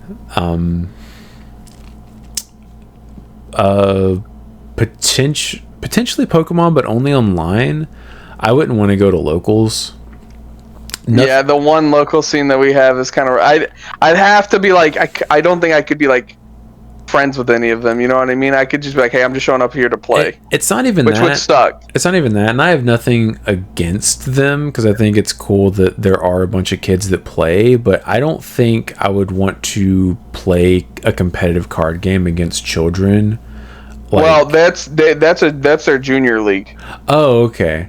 There's two different leagues. There's the adults league, and then there's the junior league just for kids. That's the cool thing about Pokemon, because they have such a wide fan base. They can do two different leagues. All right, that makes more sense to me. Because I have played a card game versus a child before. Like I've played Yu-Gi-Oh against a child, and I was just like, this feels bad. Played Digimon versus children, and I'm just like, this feels bad. And maybe Alestrals. That game seems interesting to me. The only issue for that is like I would have to buy into it, but I guess I would be able to do that if Digimon were no more. Yeah. Because that game is similar to... It's like a combo of Pokemon and Yu-Gi-Oh! I would call it.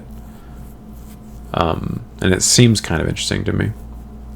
Yeah, I just wouldn't even play another card game. This is kind of it.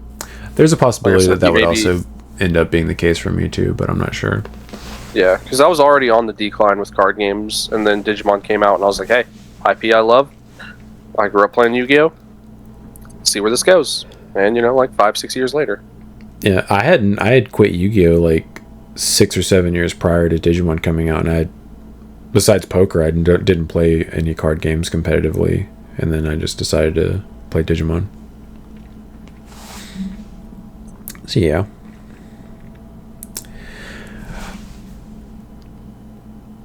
Benjamin Wiseman 6567. I'm actually disappointed in the Heroine set and was turned off from buying it as soon as it was revealed, despite my initial intention to buy it. I hate kimonos, and you can't do much in the way of heroism while wearing them. I also hate that a lot of the inclusions are the worst possible versions of the cards. Realistically, the set is worthless other than the two secrets. They could have made at least Mastamon the Ace or even the promo. A starter already had an alt art and has been power crept by the promo. I'm still buying that Rosamond, though. I bet Brandon would sell me his. I would sell you all the Rosamonds if I even wasted my money on that set. Bro, he don't like kimonos. They're awesome. I love kimonos. They're so cool. How is Rena supposed to beat up Barbermon if she's in a kimono? Yeah, they could have definitely picked better choices for the Digimon and some of the tamers as well. Like the Nokia could have been the new Nokia. Could have been the new Nokia. But I have no issues against kimonos. But I do think the set is 100% worth, because it's like, I think it's like $45 and you get 2 of each card. So that alone, you're getting 2 secret Renas, 2 secret Mires. Like, you're making money just buying it. It's like, I intend on pre-ordering some, assuming they don't run out before the pre-order ends. Jack Shintaku 4965, thank you for being a channel member. For the regulation battle, you have to be the Pendulum Dex or DM, and he said, never mind, y'all corrected yourself. Yeah. We did eventually figure that out. We did eventually look it up, because obviously we have no idea, because our stores don't do those events. Ashes Fall 9530, thank you for being a channel member. I won my regulation battle with Chimera against Excel and Machine Dramon. Congratulations. Yeah, that's where I'd go. I'd go Chimera DM. That's what I would play. Of course you would. Or no, Machine Dramon. Or Machine Dramon. Of course you would. I just play Alter S. Just DM Alter S. Oh, okay. Okay, I was going to say. I was like, what? I would have said Omni DNA if I meant Omni DNA. No. I was thinking of EX4 Alter S, and I was like... That's what I was thinking. Wait, what? I was like, I don't even think you would do that well in that format, even if you legally could play that. Even if I legally could. I'd be handicapping myself. Yes. Jordan Worley, I'm sorry, but what's a combo of turn skipping with Leopardmon Ace? Don't worry about it. Yeah, can't spread that. Don't spread that information. It's super convoluted and hard to explain without like showing you what's happening. So you can just Google it, and I'm sure you'll find a video on it. But basically, it's just abusing the blue tamer from EX5 that's been abused in the past. And the Spotamon. Yeah, and just they need to ban that card. They need to put it to 0. There's no reason to not ban it. It's not played in anything that the archetype's not going to be like, oh no, we don't have access to that tamer anymore. They're going to be like, no one cares. We didn't play it. Right. Oh no, we can't start Turnstile anymore. Oh no, this is the worst. Literally. Ashes Fall 9530 again. What'd you say? I was gonna say if they did ban that, they could just unpair ban the other cards, right? Well, I mean, the pair bans are all with that card. Yeah, besides Mother Shoto, they could just get rid of the other pair bands. Yeah. They could also get rid of the Mother Shoto pair band. Without that tamer, the pair band doesn't exist. Yeah. Right, okay. They also said pulled 2 SPs from the set. Kyoko and Yuko also got 3 Vikemon Ace winners. Nice. Good pull. I just got my Vikemon Ace winner the other day. Yeah, I got one as well for coming in 4th. It's all your fault. I should have been in first. It is 100% my fault. It's my fault I didn't come in first, and my fault you didn't come in first. How does it feel? You both ruined my night and made my night somehow. Oh man! You made my night. You out a second by playing well, yeah, and helping Will. Yeah. Adaptive reasoning, but Brandon, it's because they're plants. And also, they are plants. You're not wrong. In all seriousness, I think Rosemon's Evo line is framed like that to match EX1 Lilymon's alt art. It's the same artist too. Poor Rose. I'm assuming that's the name of the artist. Yeah. I said EX1. I just don't think Brandon gets it. He doesn't understand that they're plants. Right. I just don't understand. He just refuses to get it, dude. I don't know. They're little flowers. It's also foreheads. It's also forehead. The alt art. Yeah, that's literally what adaptive reasoning just said. What is that even from? That's not from because they're plants. God, it's freaking plants, stupid. Man, freaking plants. A Digital Dude 666. This is Chris. For those of you that don't know, by the way, I like BT22. I do not approve of this title. I did not approve. I have no say in the titles. You don't. I'm gonna give you a little thumbs down. Oh, I'm gonna thumbs it down just because it is Chris. I'm actually commenting the thumbs down emoji. Okay. A Bussy Destroyer. We had 2 new players. We had 2 new players at pre-release. One of them is an ex-One Piece player and caught onto the game flow super quick. You guys weren't kidding. Rotation caused the OP regular scrambling to other games. I got Nokia SP and 2 SRs. She looks so good. My locals doesn't do sealed. The newbies borrowed spare decks from other players. Well, that's really cool. Oh, nice. One Piece took our player base, so maybe now that they're killing One Piece, they'll come back. I think they already did. Baby, come back. Well, we didn't get any One Piece players back yet. Well, doesn't that Todd? Todd, AJ, David, when he plays, they all They all quit because of One Piece. Did they? Mm-hmm. Well, they started playing Digimon again before One Piece did the rotation, though. I mean, that's true. I think they just got back into it because a lot of their favorite archetypes are getting support again. That's also fair, yeah. Justin So 8231, to go off my Royal Knights comment, Oregon will be Gallantmon, California will be Omnimon, Arizona will be Craniumon, Colorado will be Kentarosmon, Texas will be Examon, Florida will be Justmon, Georgia will be Gankumon, North Carolina will be Leopardmon, Pennsylvania will be All Force Vidramon, New York will be Alphamon, Massachusetts will be Magnamon, Illinois will be Lord Nightmon, Indiana will be Dynasmon. King Drazel is king of all the digital world, but he definitely has his favorites. So he's Trump. Got it. Hey, the only one I liked and thought was funny was he picked Examon as Texas because Examon is the biggest one. It's not the biggest state though. Alaska is. Oh, that's true. But everything's bigger in Texas. Alaska is like the size of half the continental U.S. It's way bigger than Texas. Okay, so then Alaska should be Examon. Yeah, fun fact for those of you that. Okay. But he's also a dragon, so he probably doesn't like the cold. So. Sure. Sarge Bling, where do BT22 and BT8 Ophanimon fall down mode is still one of my favorite alt arts in the entire game.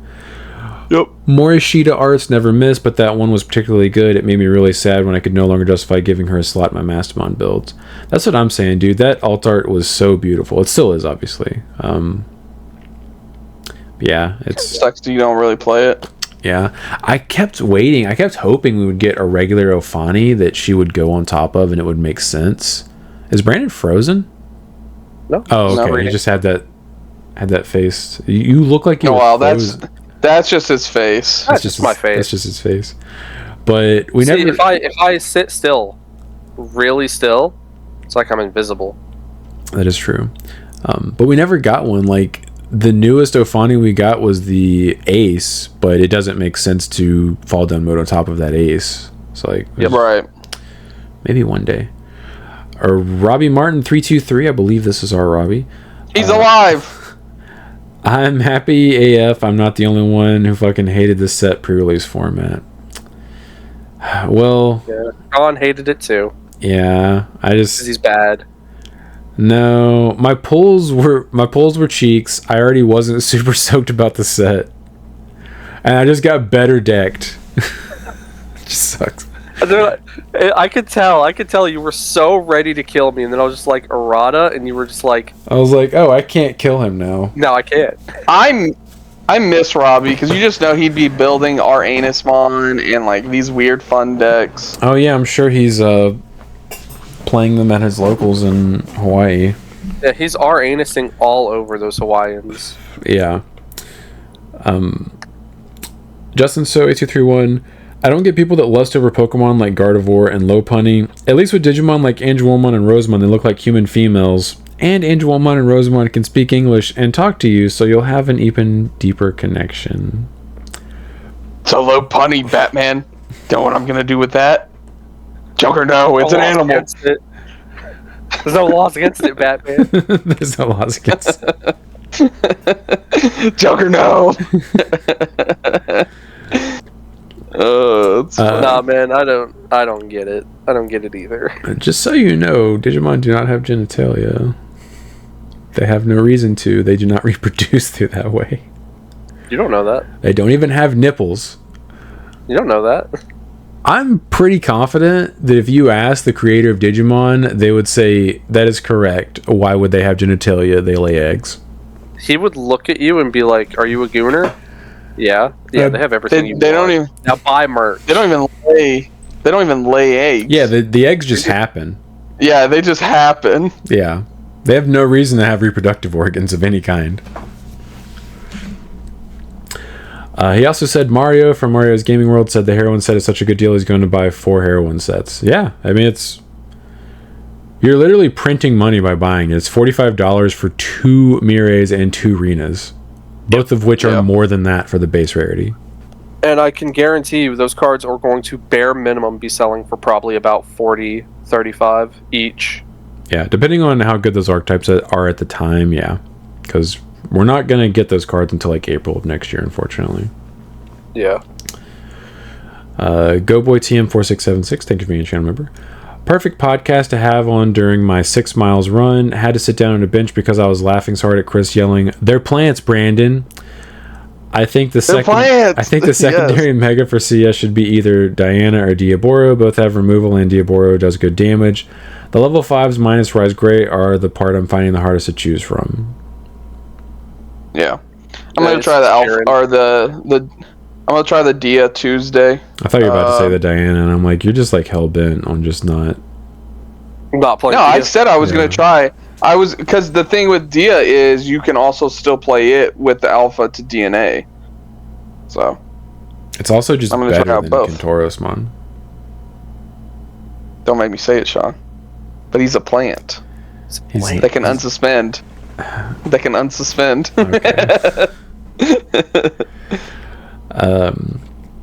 Grunt General 808. Oh yes, I forgot to mention you just need 1 EX9 analog man on the field for the combo since you're actually playing BT19 Metal Greymon for -1 memory since analog gains memory and tuck something under Metal Greymon, so they have 4 memory to Hard Evo into EX9 Machine Dramon. Swing, tuck a level 5 Cyborg preferably from EX9 to tuck an extra card underneath. So you've created a Machine Dramon with 2 level 5 Cyborg, 2 face down cards, and 1 machine trait level 4 Male Birdramon to have 2.5 layers of protection. Then just play another Tamer or something to pass turn since you're at 0. I've been slowly following this guy's comments because it's from 3 total podcasts now. So like you got to go to each one and like. I want you to build this deck. It sounds interesting. Yeah, with the blue flare cards. Yeah. Yeah. Justin So also said Bandai should commit to not having rotation in Digimon by removing the block icons at the bottom of the cards. Bandai uses the block icons at the bottom to their set rotation for one piece. Pokemon also uses those blocks to set their rotation schedule. I wouldn't care if we had rotation in Digimon, honestly. I think it's cool to keep those blocks because it lets Bandai be like, hey, we're going to do the special format where you can only use cards from this block set. But I think that's all you should use it for. I think true set rotation is...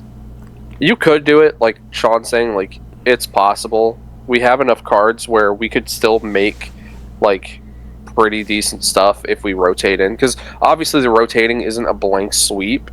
You do keep old cards, it's just selective old cards. Yeah, they would have to print, like, a staple set each time they did a rotation. Imagine the card game no longer has cards like Mega Digimon Fusion even in it.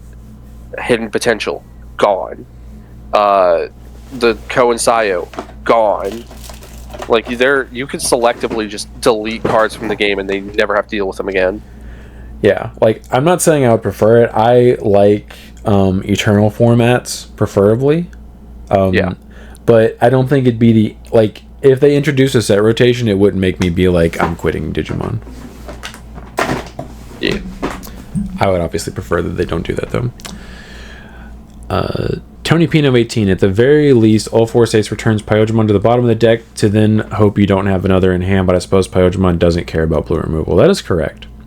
Yeah, I did forget it doesn't bounce it to hand, it bot decks it, but yeah, man, I always got another one in my hand.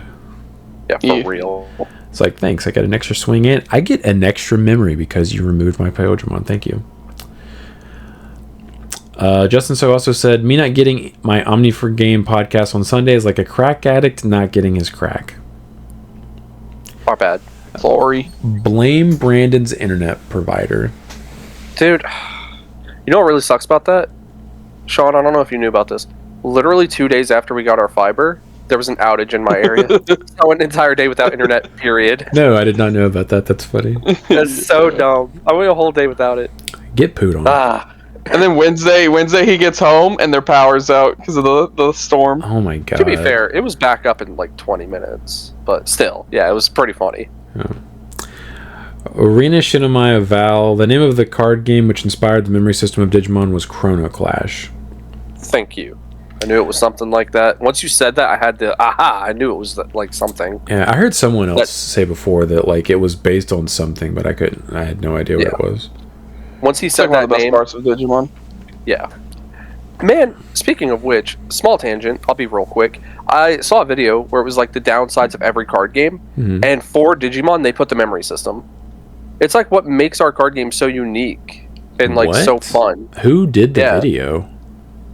Dude, listen, I skipped to the Digimon part, saw what he said, and went, I'm not watching the rest of this, and turned it off. Yeah, that was a big draw for most players. Yeah. You don't have to water down your deck with mana. Lands, mana, energy. Yeah. Okay. Yeah, imagine. Yeah, that person obviously doesn't play the card game, and they probably are a Magic player or something. That's such a weird... Okay. They also said, haha, look at that little dork trying to study. Cute art. At least his friends are supportive. 10 out of 10 art. Stupid. Sure, they were trying to support him. Yeah. Trying their best. Warrior he needs it. Warrior NK. Where did you go for summer vacation during your childhood? My front yard, because we were poor. Yeah, sports camps. I don't recall going anywhere on my summer vacations. I think if it wasn't football camp, it was like soccer camps. Same. Yeah, I think the one time our family went somewhere, I think we went to California to visit family. Went to Disney. Yeah. That was like one time when I was in like middle school. Yeah, summer vacations were not really a thing for my family. Well, in Florida too, it's like we all live so close to like rivers and creeks. We could just go there. Yeah, just go swimming. Like, you know. Yeah. Go floating down the river. Yeah, yeah, we didn't go anywhere. Didn't have that kind of money, and we also, like you guys said, do live like basically where other people vacation. Mm-hmm. Yeah, I will say it was pretty awesome for our childhood because we were the house that everybody came to, so all our friends would always come to us. We had that. We were that place. So you were the summer home. Yeah, I think there was one summer year. Trailer. Yeah, it's still a home. There was one year with our buddy Dale. He spent almost the entirety of summer vacation at our house. Damn, tell him to go home, dude. Hey, we just adopted him as our own. Lingerers, man. Good times. That was the last one. Yeah. I was telling Chris, Brandon, I know you know. I'm gonna get us out of here so we can enjoy the rest of our days. I need to eat. I was not gonna redo that. I wasn't gonna do it. That's fair. I'm rolling through it. It's been like what, 4 hours? I can't tell you for sure because the recording stopped halfway through. Oh, you mean it wasn't me who lost connection? Yeah. Well, technically, it wasn't my internet. It was my computer. But yeah. Yeah, get wrecked. Yeah. All right. All right. All right. Bye boys. Later.